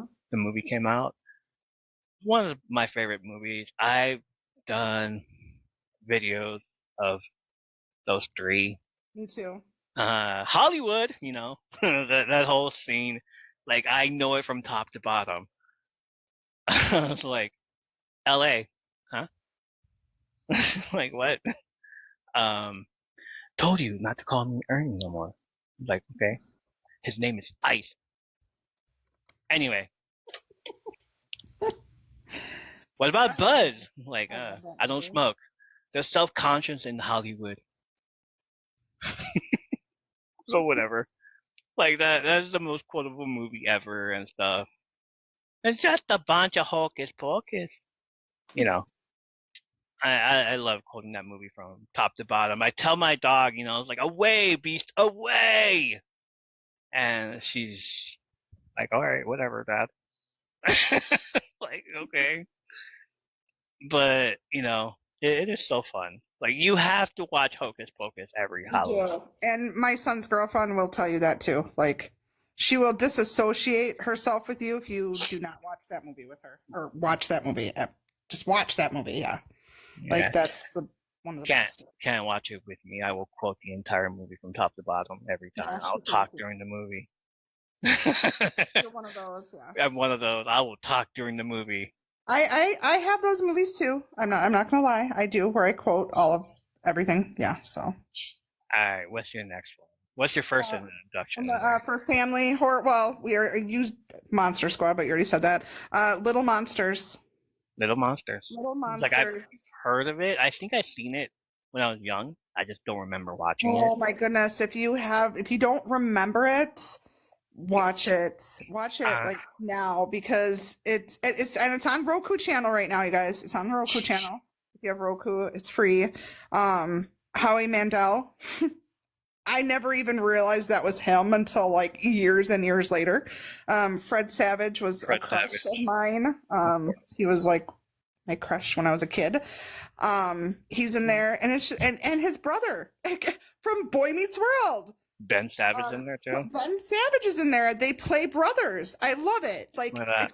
it's his real life brother, and they play brothers in the movie. And it's an awesome movie to watch with your kids. I mean, there could be a couple of scary-ish parts, but honestly, it's really not. It's a good family movie, and it'll bring you back. It's like one of those, if you watch it as an adult now, you're gonna be like, I used to look under my bed and be Yeah. like, I want to get under my bed. Where's this world? I want to go there. Like it's one of those kind of movies that you're just like, oh, why can't this happen? Yeah. Yes. So it's Yeah. good. It's good. Um. Yeah. Definitely. I'll rewatch it again. This next movie. You could either watch it during Halloween or during December. Oh, here we go. I But know what you're gonna say. it doesn't matter when you can watch it because it's either a Halloween movie or a Christmas movie So from October to December, you can watch from it. October to December. Same with Harry Potter. But at the same time, yes. It is one of the best. I obviously have them up there. I have DVD, a whole DVD thing. I need to put it up as well. And it's a box and it's his whole head right there. And like you open it up and it's the DVDs. Um, what else do I got that's them? Lock, Stock, and Barrel right over there. Nightmare Before Christmas. I was like, what's this? What's this? It's my favorite Halloween musical, my favorite Halloween um or Christmas movie, both of them. It doesn't really matter. It's just so fun to watch every season, both seasons. Like because in between that, it's like you, this Halloween from this guy from Halloween Town transfers over to the multiverse to go to Christmas Town and like kidnap Sandy Claus. Like he doesn't have claws. He's not made out of sand. Love it. And like if you guys Tim Burton, obviously Tim Burton is fucking greatest thing here. Yes. Um one of his greatest movies ever. Yeah. Um, and again, my son's girlfriend would agree with that. That's besides Hocus Pocus, that's her other favorite. She's obsessed as well. Yes, Yep. yes. Yep. That's a good choice. Very good choice. My last one technically is Casper. Yes, I love Casper. I know it's not technically a horror, it's not a Halloween or a horror movie, but It's it still can a be. ghost movie, It's yeah. a ghost movie, and I absolutely love that movie. So Casper is another one, ironically, that has the same character in there as Final Destination. So just saying. Yeah, I know a lot Devon of Sawa, people yeah. had, yeah, Devon, yeah, another childhood crush that I had. And then so I have a question. When we were talking about family horror, I noticed on my watch list, which I have not watched yet on Netflix, is Hubie Halloween with Adam Mm. Sandler. Have you Mhm. seen that? Yes. Is that good? Yeah. It's Okay. it's fun. It's a lot of fun. That's like a family horror movie, right? Um Family, it's kinda? mostly all his characters, side characters, anybody that all his friends obviously are gonna be in the movie. Of course. Okay. Um his kid from Grown Ups is in Okay. it. Okay. What's his face? The one that passed away. No, he's not in it. But he is there's a scene at the very end where two of his best friends from um in life, Cameron Boyce, two of his best friends show up in the movie. Uh Freaking what's it called again? Movie Hubie. Halloween? Hubie Halloween. Hubie Yeah, Halloween. Adam Sandler. Yeah. I'll tell you I, which ones they were. when it first came out, I was so excited, and I don't know what happened. I added it to my list, and then I just end up never watching it. So that's I'm gonna watch that this October for sure. Yeah, for sure. Um, Cameron Boyce's friends, which obviously Adam Sandler is one of them. He was the dad in Grown Ups. He played his father. Peyton List is in it. What? Karan, yeah, he all of his Cameron Boyce's friends are in it. Peyton List, Karan Barr, China Anne McClain, Bradley Stephen Perry, everybody that worked with this kid on the Disney Channel are in it, and they like make an homage to him, and it's dedicated to him. Hmm. So they and the part that Karan Barr is there, Cameron Boyce was supposed to play that part, and so when it was time for them to recast the role, they gave it to his best friend Karan Barr. And everybody was so excited. Peyton List, Chinaman, and McClain were like, "Oh, we know Karan Barr. That's his best friend. Like, can we get him in the movie?" And instead of just having to take the part out, like, all right, cool, yeah. And when you see it, it's like, there's a dedication at the very end to him, and that's the part also where it's dedicated to him. But you definitely need to watch that. The Okay. How All right. Hoobie Halloween, because it was so fun. He makes a lot of jokes, references to all of Adam Sandler's favorite movies and stuff. Nice. Okay, I'm glad I brought that up. Then yes, I will watch that. Yes. All right. Final movie? Well, instead of a final movie, I have a handful of honorable mentions. All right. So let me do my final movie then. Go for it. Gremlins. Lauren said it earlier in the chat. Gremlins is one of my favorites. Obviously, it's a Christmas movie set. It's a Halloween movie set on Christmas. Yes, It's it's around one that. of those. Yes. It's one of those. It is so fun. I hate the little gremlins, but it's still so fun to watch. Gizmo always had my Gizmo, heart. I a love Gizmo. Mogwai. It's like I've always wanted a Mogwai. Me too. I had one. Well, not a real one. I had when it came out. I got the stuffed one that made the squeaky noise. Oh my gosh. Oh, Yeah. I love it. That was one of my childhood. It's like stuffed. Yeah, I had a gremlin. Then you shook it and it made the little squeaks. Oh my god. That's fun. Hell yeah, that's fun. Love gremlins. That's a good All one. right. Well, those are my favorite movies to watch on Halloween, on horror. Like some of them are horror, some are family. My cat is named after Gizmo because she looks like a gremlin. Ooh. Oh, cute. I have one for Finn. It sings. Love it. Okay. Do you want my honorable mentions? Yes, go right ahead. Okay, so honorable mentions, I feel are must-see movies that not necessarily have to be Halloween, but still are scary. So The Faculty, Yes. one of my favorites. I consider it I mean, it is horror. Like I said, I looked these up. They're considered horror of some genre. There's horror. Faculty, I've seen like a million times. Disturbing Behavior. I've seen that too. Another favorite of mine. Yes. Wish Upon. That's a really, really good one. It's got and I, for the top of my head, can't think of her name, but she's in the kissing booth. Why can't I think of her name? But James King? Yes, she's one of my favorite. Wait, what did you say her first name? It's King, Joey King. Joey King, not James King. Joey King, yes. Okay. She's in there. That's a really good movie. And Escape Room. Okay. Escape Room 1 and 2, actually. Very, very, very good scary movies if you want scary movies. Nice. Awesome. Are those it? Yes, for now. Oh, wow. Okay, so those are our top essential movies you have to watch on Halloween in October. So hopefully you all made that list, and if you haven't seen them, go right ahead and watch them along with us as well. And if you have seen them, let us know in the comments and what you thought about them, and what's your favorite essential movies for Halloween that you must watch. Like, send me a list of them of your own. Yeah, we want to know because we want new movies obviously to watch this month, and or even ones we haven't watched for years to see again. Yeah, for sure.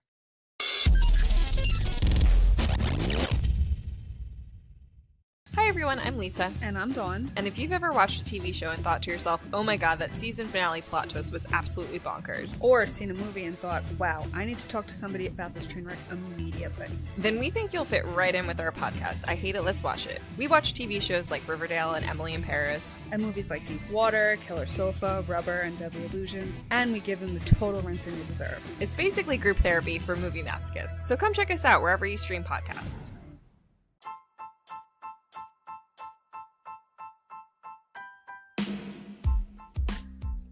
Hey, it's Evo. We're going to get back to the episode you're listening to, but first, let me tell you about Dark Fate Creations. Dark Fate Creations are candles that are vibrant, colorful, marble tops, amazing, mouth-watering fragrances, fueled by lovely braided cotton wicks. Paper threads woven into every cotton wick for a clean, romantic, slow, and consistent burn. Each candle is unique from the next as they are hand-mixed and hand-poured right in Grass Valley, California. They use only coconut and soy waxes for a safer, cleaner, and longer burn time. That's almost 72 hours. That's like binging on all 130 episodes of the podcast. All fragrance blends have been heavily researched. Dark Fate Creations not only care about the look, fragrance, and quality of their candles and their other products, but also the effects they have in their customers' homes. So go to darkfatecreations.com. The link will be in the show notes.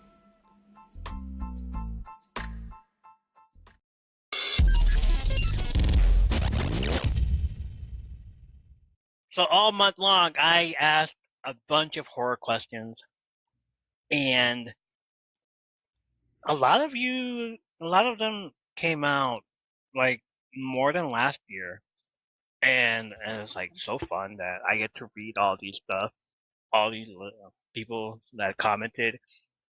There were a few stitches here and there that I could use for audio, and yeah.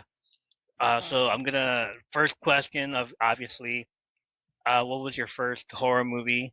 What was the movie that introduced you to horror? And that you ever watched? Steph Hawkslovin said Halloween. You got some too? I do have some, yes. Yes, Well, correct. So we're gonna go back and forth. Let's do that. Let's do the back and forth. You want to go back and forth? Okay. Yeah. All right. So the first one, this is introduction to horror movies, right? Yes. Okay. So from Mama Steph, she said Carrie got her started, and she was 8 years old, and her parents let her watch it. So she was 8 years old and watched Carrie, and that's what got her into horror. Awesome. Steph Hawkslovin said Halloween. TT says Child's Play. She even had the Chucky doll with no batteries. She checked for batteries. Wow. That's awesome. Jesse said Leprechaun. He couldn't take a bath for years after he saw it. Didn't tell his mom why. So Leprechaun scared the crap out of him, and he couldn't take a bath for years, but didn't tell his mom why. So now I have to go back and watch that movie. Oh. Your face. Are you thinking? I'm gonna what? What? That's what he said. He said leprechaun. Okay, so first Bath. Okay, not Bath. shower. Bath. Okay, he couldn't take a Yeah, bath for he years. couldn't take a bath for years after he saw it, but didn't tell his mom why. Yes, leprechaun. So no bath, just showers. All Yeah. right. Yes. Oh, yes. I'm sure. Yeah. Okay. All right. So I'm like a little confused there. But like a bubble bath. no, Mom, I'm afraid of the leprechaun. Mm-hmm. The It's been what? years since I've seen that movie. It's the leprechaun. I'm gonna get you. It's the leprechaun. Okay, I'm done. I'm sure someone's going to ask you to do that again. I'm sure. Your turn. A little Wayne's World there for all you. Next one is Mike W. Of course, he says The Conjuring, the first one. Mm. Evil should be a voice actor. I think so too, huh? Yeah. The Conjuring is the first horror movie he's ever watched. We're still trying to get him to watch The Grudge or No, The Ring. The Ring. Yes. So The Ring, the girl from The Ring, he loves that. Apparently, yeah. Okay. The girl from The Ring. Yeah. He loves that movie, huh? He loves that movie, and He loves that movie. Yes. So make sure you tag him in all things Ringu. Yes. If you do any videos with The Ring or the girl from The Ring, anything at all, tag my. I'll make sure here. Let me put his name in here. Thank you, Lord, for dressing like that. I think it's here. We go. Whoops. Oh, hang on. I'm writing it down so you all can see, and make sure you tag him. W. Yes. There we go. Right there. Make sure you tag that name. Sky, welcome in. Mike Wes 92. Is that real or is that the like? No, that's real. That's it's real. It's real. Yeah. No, it's real. Yeah. Or is that real? I mean, he wants Lauren to dress up as the Ringo girl, right? Lauren, you're gonna dress up as Ringo for him, right? Are you? Like she just said that she's gonna dress up as Ringo for Halloween. Be the girl from The Ring. Hey, that's a great idea. That's an awesome idea. I like that idea. Totally. Yes. We all love that idea. We love that idea. Yeah. Okay, next one comes from Angela, little sis. Said it was either Child's Play, Halloween, or Nightmare on Elm Street were her first introductions to. Oh, yes. Most definitely. All really good movies, too. Yeah. Next one from Reva's Vibes 2.0. Chucky, Child's Play. Chucky, he's that dude. I'm like, is he that dude though? Is he? It. Angela says it. Amber said Nightmare on Elm Street, but every time she looked at the window, Freddy was at her window when she was little. That's creepy. That would scare me. Well, it's going to be Mary Poppins, but I'll freak that boy out. She's Mary Poppins, y'all.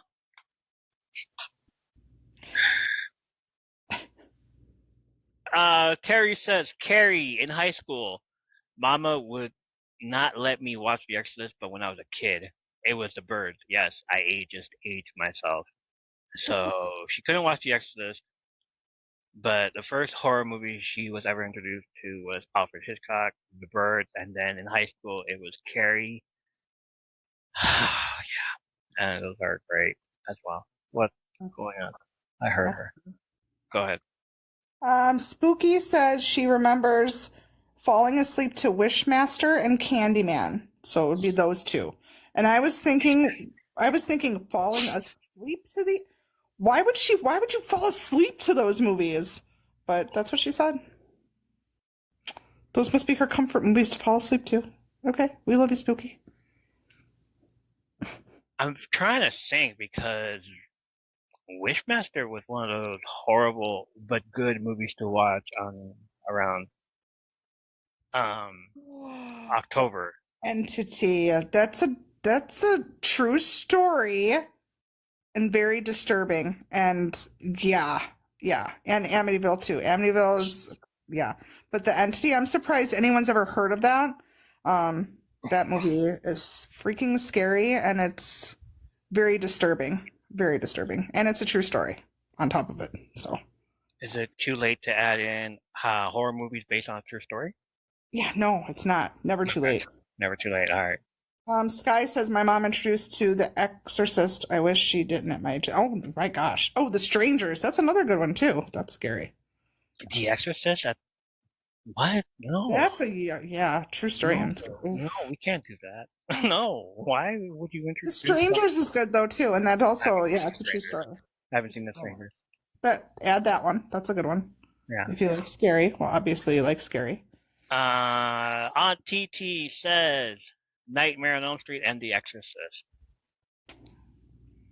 Nightmare on Elm Street for the win. Unbreakable said it was in the 4th grade. Her friend introduced her to horror. It was It, the movie It. She said her friend introduced her to horror and now she loves them. Sorry. Nice. We love that. So she was introduced by It. Our I'm friend assuming Jack. probably the original It. Yeah, obviously the original. So the original Pennywise, much more scarier because it's not Yes. CGI. I agree. F that movie. You saw F that movie, Sky. Oh, no clowns for me. I get it, Sky. I get it. We don't want those clowns around here. Beep beep, Richie. Oh my gosh, you had to do that. Okay. Jackie Ann, our friend Jackie Ann says, first one I saw parts was Poltergeist. They're here. Then I got to watch Army of Darkness. She did make a video later on saying that it wasn't that scary. It was more like ridiculous stuff. Ridiculous scary. And then it was Pet Cemetery, most definitely. Yeah, that's a no for me. Doesn't know what Pet Cemetery? Pet Cemetery, yeah, that's just. I've seen it, obviously, years ago, but I don't think I'll ever watch that one again. So. Right. My brother tortured me with Pennywise. Man. People that torture people with their because trust me, I know, because people torture me with Roxanne. No, I'm just kidding. That's not scary, but spiders. Spiders for me.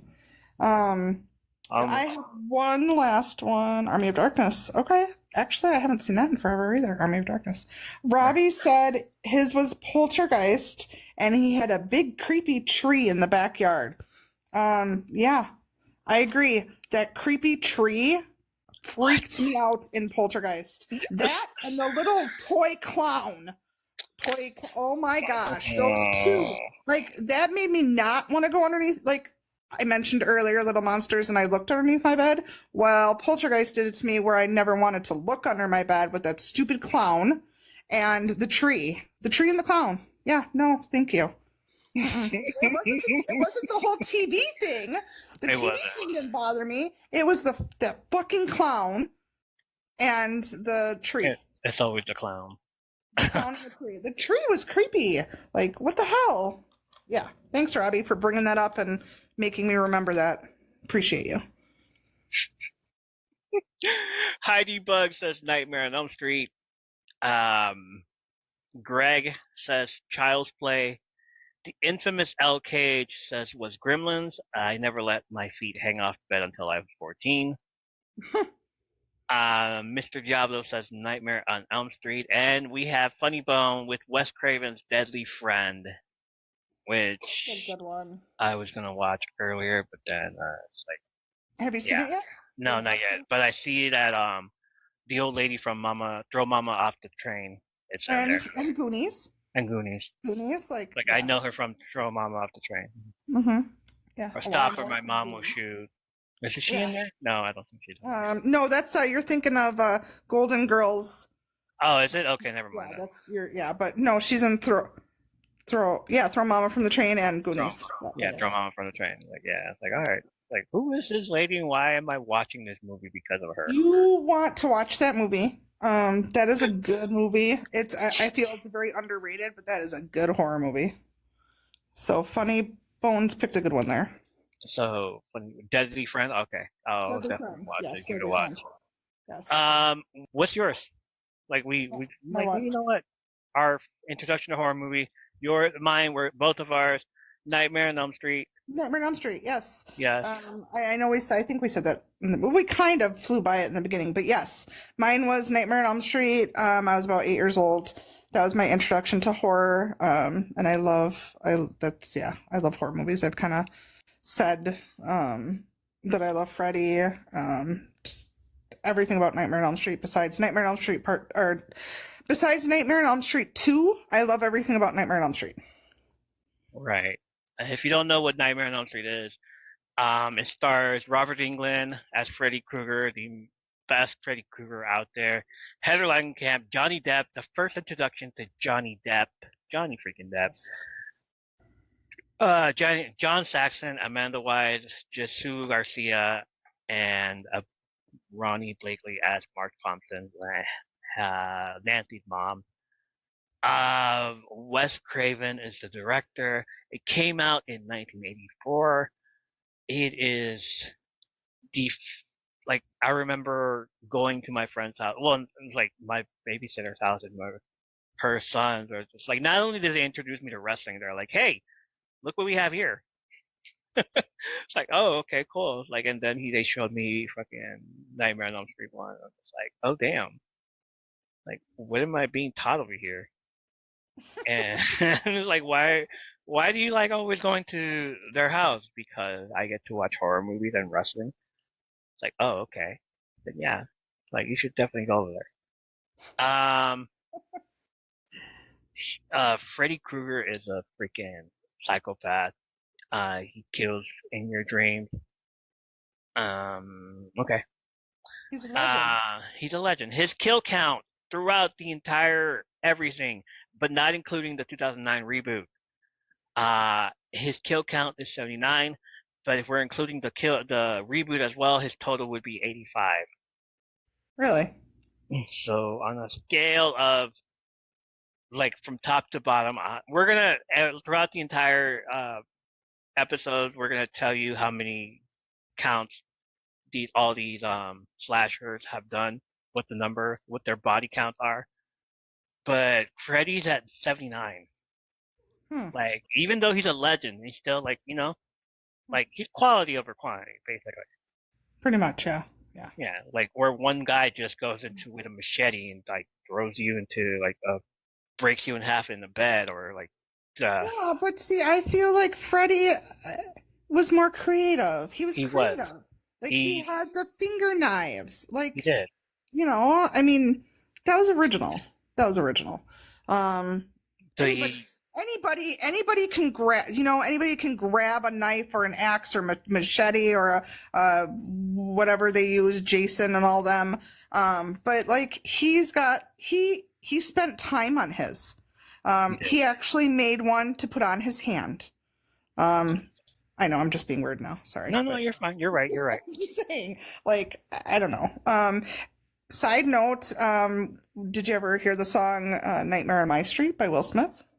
Oh, Will Smith? No, I never heard of it.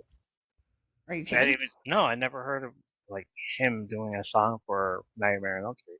No, like I heard the other ones. Nightmare on My Street. Nightmare on My Street. Oh, okay. I actually posted a TikTok on this like 2 years ago, so I'll have to find it. You'll have to find it. Okay. Yeah.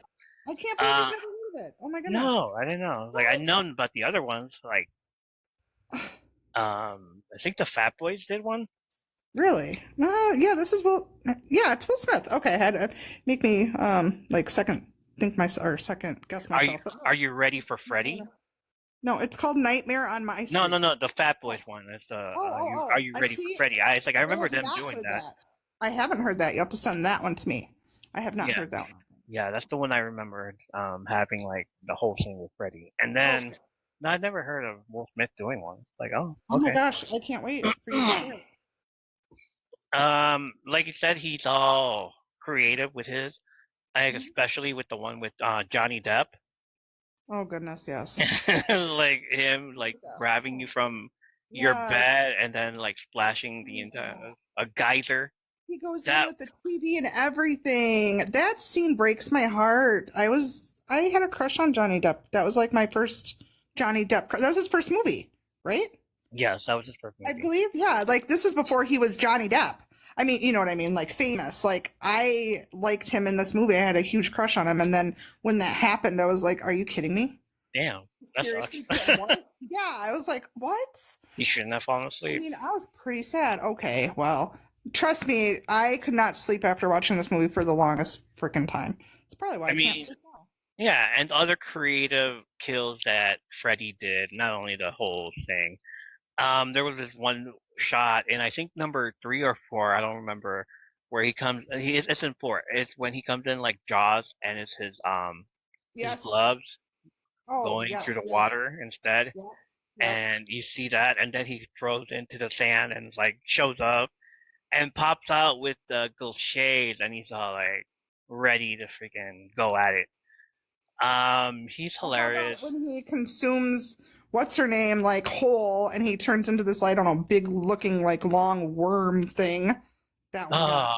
The Roach Motel. No, not even the road. No. The Um, worm. like, Okay. yeah, and he like sucks. Yeah, sucks her in. I'm like, oh my god. Yeah, he definitely has some Again, I feel like these are creative. The A lot of Rosanna them. Arquette. Roseanne. No, yes, it was Roseanne Arquette. That was Yes, Rosanna Arquette. That was yes, her first yes, movie yes, as well, and I'm just like, yes, damn, those are awesome. yes. And it's why, like, oh shit, like he is the most creative out of all of them. I feel it's like quality instead of quantity. It's like he has 79 kills, but do Mm-hmm. you remember any of the other kills anybody else has ever done? That's what I'm saying. I remember like all these, and I really liked. I think it's three where they're then in the hospital, right? Again, Yes. it's been a while, and like the one kid can't walk, but then he can walk. Yeah. Um, oh gosh, this all they're so good. It's good. Yeah, Yes. all of Well, them for except number sure. two. For real. For real. Number two, we asked your favorite slasher movie or slashers. Do you have any of them for this No, I moment? didn't get any except they everybody agreed with my answer, which surprised me because I thought mine was a very unpopular opinion. Okay, So, what's yours? Okay, we'll come back to that. okay. We have Becca who says Scream. Obviously, the Ghostface, um, whoever the Ghostface is her favorite slasher. And slasher movie. Heidi Bug says Freddy Krueger and Michael Myers. Robbie Doc has says House of a Thousand Corpses is his favorite Ooh. slasher movie. Randy with the Devil's Rejects. Huh. Funny Bone. Funny Bone was just like, wow, okay. It was like a very underrated movie. Uh, Hers was Urban Legends, Yes, which I love Urban Legends. like Good one. Urban Legend, yeah. Joshua Jackson makes Yes. a funny remark about his TV show. Mhm. When the theme song to Dawson's Creek. Dawson's Creek comes on, and he just says like, no. It's like, nope, we're not doing that. I don't want to wait. It also, I think, I don't know, maybe I want to say that it was the introduction to Michael Rosenbaum, who, like, to me, the ultimate Lex Luthor from Smallville. Okay. But it was the introduction to him, and it's like I was introduced to him on Urban Legends, and like, who is this guy, and why is he such an asshole, and why does he is so funny? I like him already, and then I think that was what else was he in besides that? Like I don't remember. I don't remember. Oh, Zoe, Jack, Duncan, Duck, and Joe, or something like that. But he was awesome there as well. It's like he'd become one of my favorite comedians. He has his own podcast, Inside You, and everything. Um, and they're talking about Smallville, and I'm like, oh shit, yes, my favorite. Like I said, my favorite Lex Luthor of all time. Even yeah, my favorite of all time. We have Greg. Our friend Greg said Scream as well, and those are it. Okay, what was your favorite slasher movie?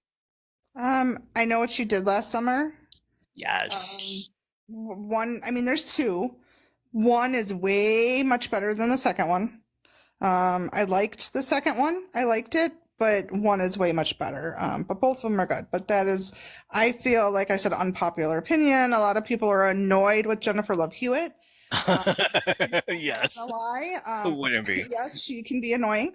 But I love her, and I love the movie. I love the cast: Sarah Michelle Gellar, Ryan Felipe, and frickin' Freddie oh my God, Prinze Freddie Jr. Prinze Jr. and Jennifer Love Hewitt.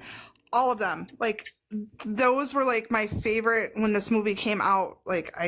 They were just my favorite group of actors and actresses. So I was excited to watch this movie, and it didn't disappoint. I loved it. I loved it. I love it. I know what you did last summer. So Yeah.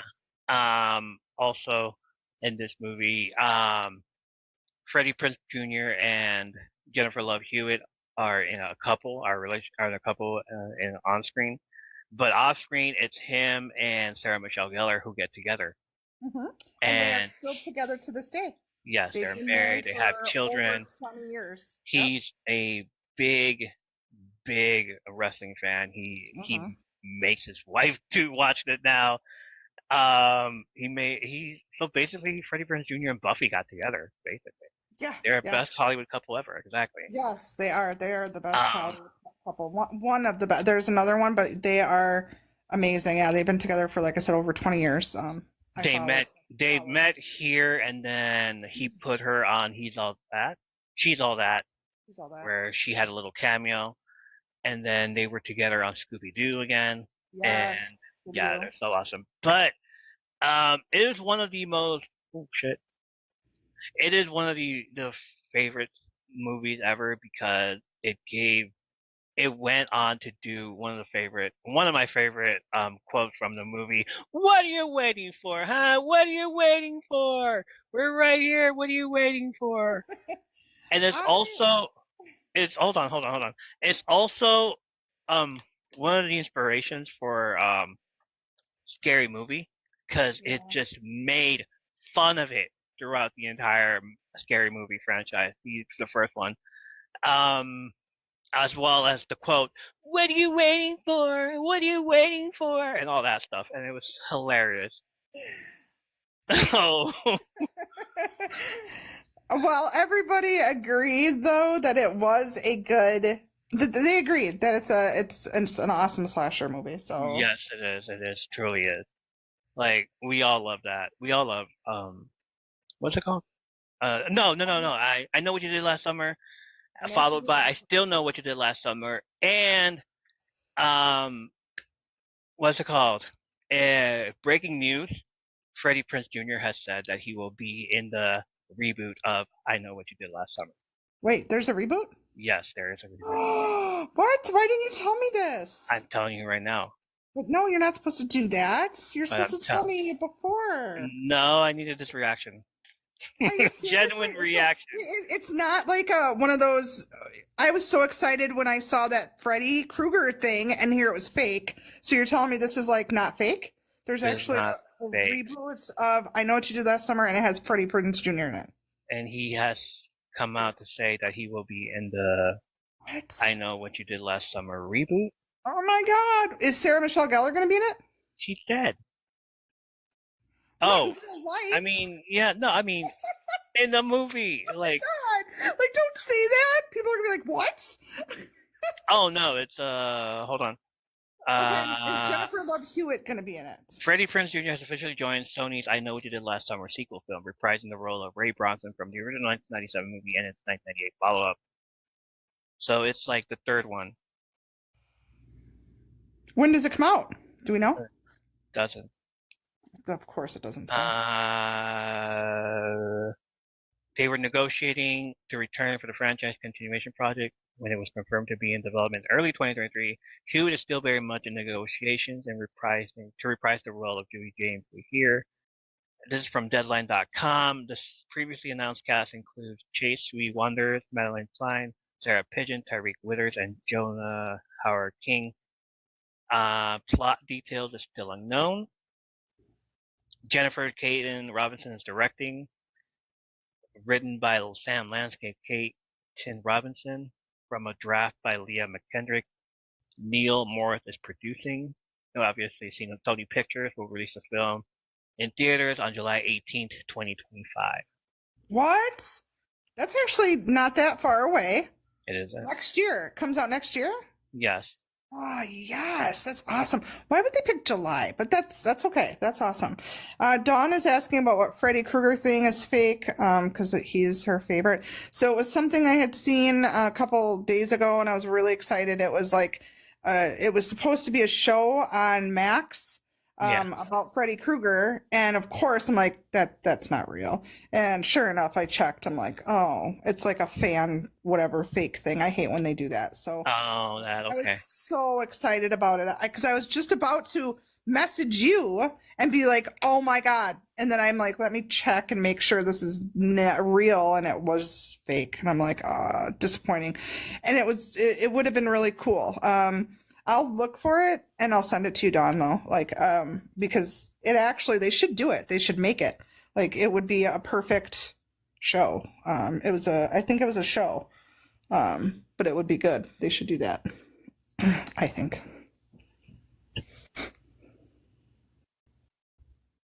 And then my favorite slasher movie is Freddy versus Jason Mm.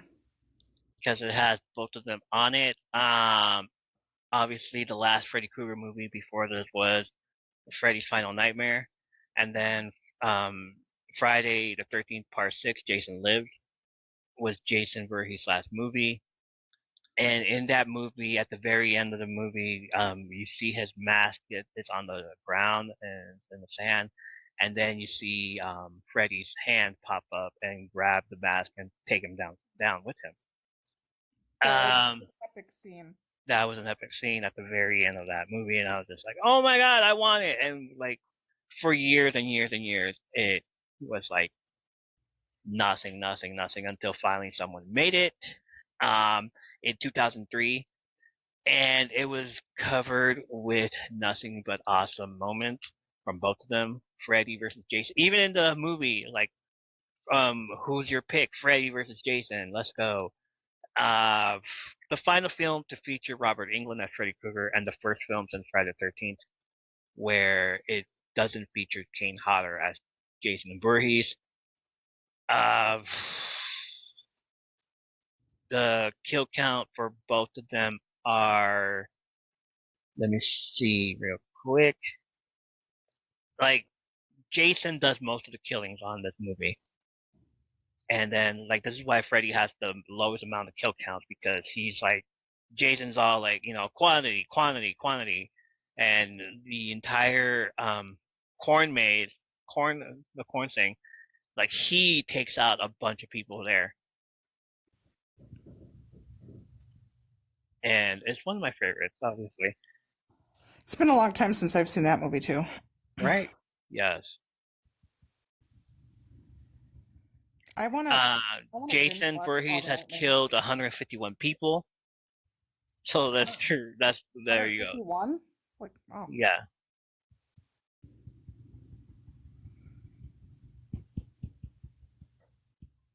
Okay. I'm having like a memory lapse. Isn't there a Friday the 13th movie where he's in New York? Yes. There is, right? I'm 'Cause I know sorry. The last Friday the 13th movie was Jason Goes to Hell, and that's where he does the whole thing. The Jason in Isn't New there a York New York, though? is, I believe, in Manhattan. Okay, that's what it was. Jason Takes Manhattan or something? Yes. It's number 8 on the list. Okay. I knew there was. I thought there was. Yeah. But yeah, like, that one's like great because he's in the downtown. He's in the city, and still everybody thinks he's a homeless man with a hockey mask, and he still goes around killing people.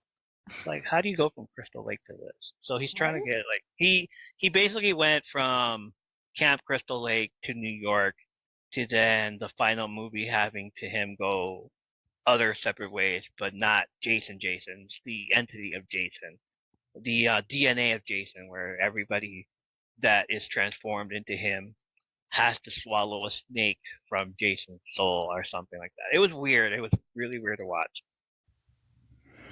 So I know we're probably ending this soon, but really quick, I'm out of the three, or okay, are we going to do a question?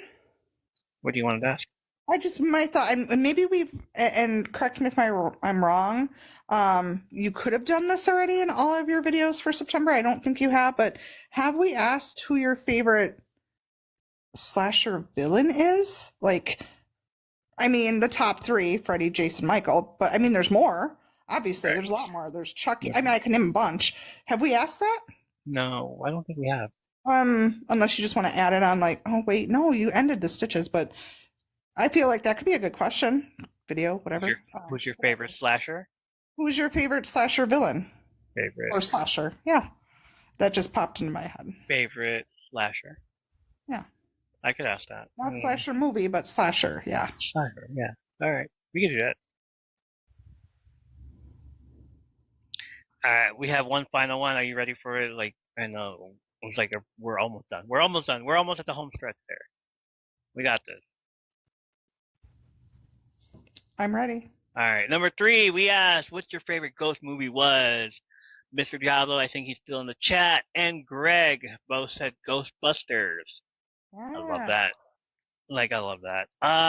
Becca says Annabelle or The Conjuring. Both are great movies. I haven't seen them, but I hear haven't seen them. they're great. I'm Yeah, not gonna watch another puppet Mm-mm. movie. No. I'm probably not going to watch either of those. Although I kind of want to see Annabelle, and I also want to see Megan. I haven't seen Megan yet Not either. Megan. Have Oh my you seen god. Megan? Have you seen it? I haven't seen Megan. We've got to watch one of these, like one of them. We do. Pick one of them. I know neither of us really want to, but we should pick one out of those. Braden Gen X says Annabelle or The Exorcist. I'm sorry, do you have any of them also, or just like nobody answered as well? No. Mine was Casper for favorite ghost. Okay. All right. Yeah, mine was Casper. So. Okay. Shadow came out with an obscure movie. I haven't seen it. I will put it on the list though. He says Child of Glass, and then he asks who is even old enough to remember this movie. So I'm sure I'm old enough, but I've never heard of this movie. Let me look it up. Child of Glass. It's a 1978 ghost movie. Okay, so I was only like 2. Don't know who these people are. Barbara Barry, Anthony Zerb, Katie Kurtzman, Biff McGuire, Steve Shaw, Olivia Barish, Nina Foch, Denise Nickerson, directed by John Erman, based on The Ghost Belong to Me by Richard Peck. A boy communicates with the ghost of an 1860s Creole girl after his family moved into an old southern mansion. It's a made-for-television family fantasy film. What the hell? It's produced by Walt Disney Productions and based on the novel. What is this? Oh my goodness! Now that you said that, you know what movie that makes me think of that's Ghost? The Canterville Ghost with Neve Campbell. Does it? Okay. Neve Campbell was in it. Have you seen the Canterville Ghost? No, haven't seen it. Yeah, that's an older one. She was young in that movie, but the Canterville Ghost. Okay, so Shadow is all like, hey, it's not a horror movie, but it's a ghost movie. Another obscure movie, Angie.mc73 says House of the Long Shadow. Never heard of that one either. And this is why I say that I wasn't prepared for any of these, because I lost all my stuff. Oh. It's a 1983 horror mystery. It stars Vincent Price, Peter Cushing, Christopher Lee, John Carradine, Desi Arnaz. Oh. Really? Sheila Keith, Julie P. Good, Richard Hunter, Richard Todd, Louise English, Michael Pickwood, Norman Russellton, directed by Pete Walker, adapted from Seven Keys to Paul Bate. It is notable for featuring 4 iconic horror film stars, obviously, together for the first time and only time. Okay. Nice. I'll take a gander. I need to know the synopsis of this. Hold on, let me go check. An American author finds a dilapidated Welsh manor perfect for riding under the residents host a bizarre family reunion. Until the residents host a bizarre family reunion. What? So he just like shows up and like starts riding, and then like other people show up. They're probably ghosts. That sounds like it. An American writer goes to a remote Welsh manor on a $20,000 bet. Can he write a classic novel like Wuthering Heights in 24 hours? Upon his arrival, however, the writer discovers that the manor, thought empty, actually has several rather odd inhabitants. So those are the ghosts. Oh, nice. Well, speaking of ghosts, have you seen the show Ghost? Which one? No, on, I don't think I have. on CBS. Ghost. CBS? No. Oh yeah, I heard of it. Ghost? Okay. I Is it think like I've that? only seen like one episode, but it looks really good, and that's another one that's on my list. So yeah, Okay. yeah, it's just called Ghost. I believe Ghost. Yeah. All right. Stabby Tabby says with Paranormal Activity. Heidi Bug says Mama and the Nun. Ugh, I've not seen The Nun, but I've seen Mama. That's a good one. And then we have a bunch who said 13 Ghosts. Bet Not Broken. Valerie's paid to 360. Hope. A Tink. And that's it. And then Purple Moose Crafting also said 13 Ghosts, as well as What Lies Beneath and Stir of Echoes. Oh. Yeah, someone in the chat here, Kat, I believe, said Stir of Echoes too. Stir of Echoes, okay. Chris also said 13 Ghosts. And then we have Funny Bone. Funny Bone says Frighteners. I love that movie, by the way. I love Exorcism of Emily Rose. Yes, Exorcism of Emily Rose. I love Frighteners, but it's been a long time. I loved Michael J. Fox in that. He's awesome. And the first two Saw movies. All right, that's it for tonight. That's all. Join us next week for that. The more stuff. This is a great introduction to horror stuff. I'm just saying, it's like next week we'll do better. We'll do better in the time frame and everything. But here we go. Maybe I should just split them up. How's that? I don't know what you're gonna do. I don't know either. I'll help you with all I can, but yeah, I don't know. I'll help you. I don't know. I do know we're probably gonna. I honestly think we should have more. I know Kat threw out ghost stories, but also she'll be sending you a list. But more movie suggestions. I feel because everybody in the chat when you left was saying they kind of like those lists. So Damn. Maybe it would be we should do that if we and we should watch some suggestions. Obviously, we said we would. So we should watch suggestions that people are making that we haven't seen, and then maybe say what we think of them, and then add more. I know I have more movie, whatever you call it, movies to watch. So our top 10, our top 75. There you go. Our top 75. That's what we will do. We will be doing our top 75 throughout the whole course of the podcast. There you go. Why are you shaking your head? No. You're going to tell me you can't come up with 75 horror movies that are way better than IndieWire's list? Wow. Yes, I said it. Make sure you don't edit that out. Okay. Wow.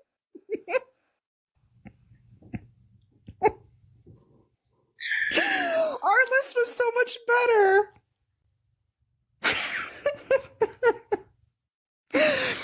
I liked our list. And you know what I forgot? I forgot a movie.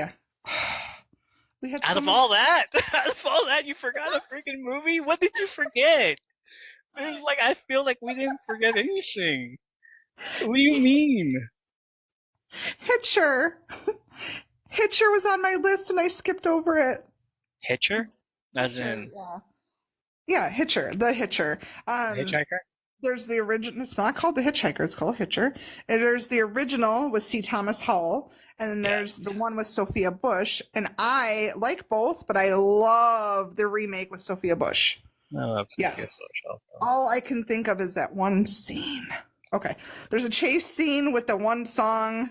Yeah. Alex, that always comes to my head. We're not doing this. We're not doing this. Here we go.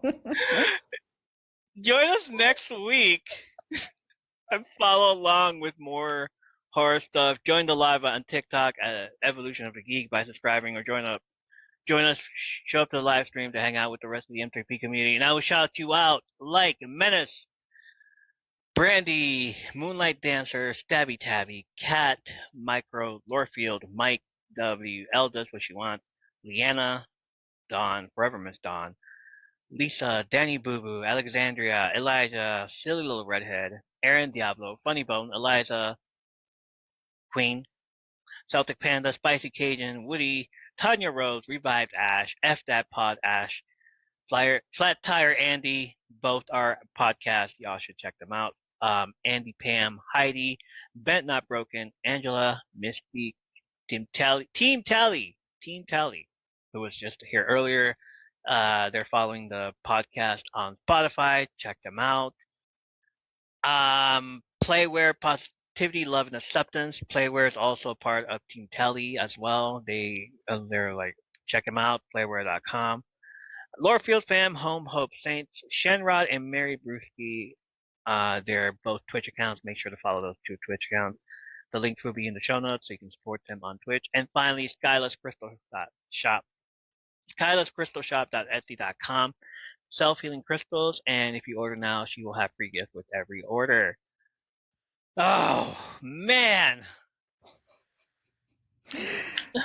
Check those out, and thank you for supporting, listening to the podcast, join the TikTok Live, and being a huge part of my third place community.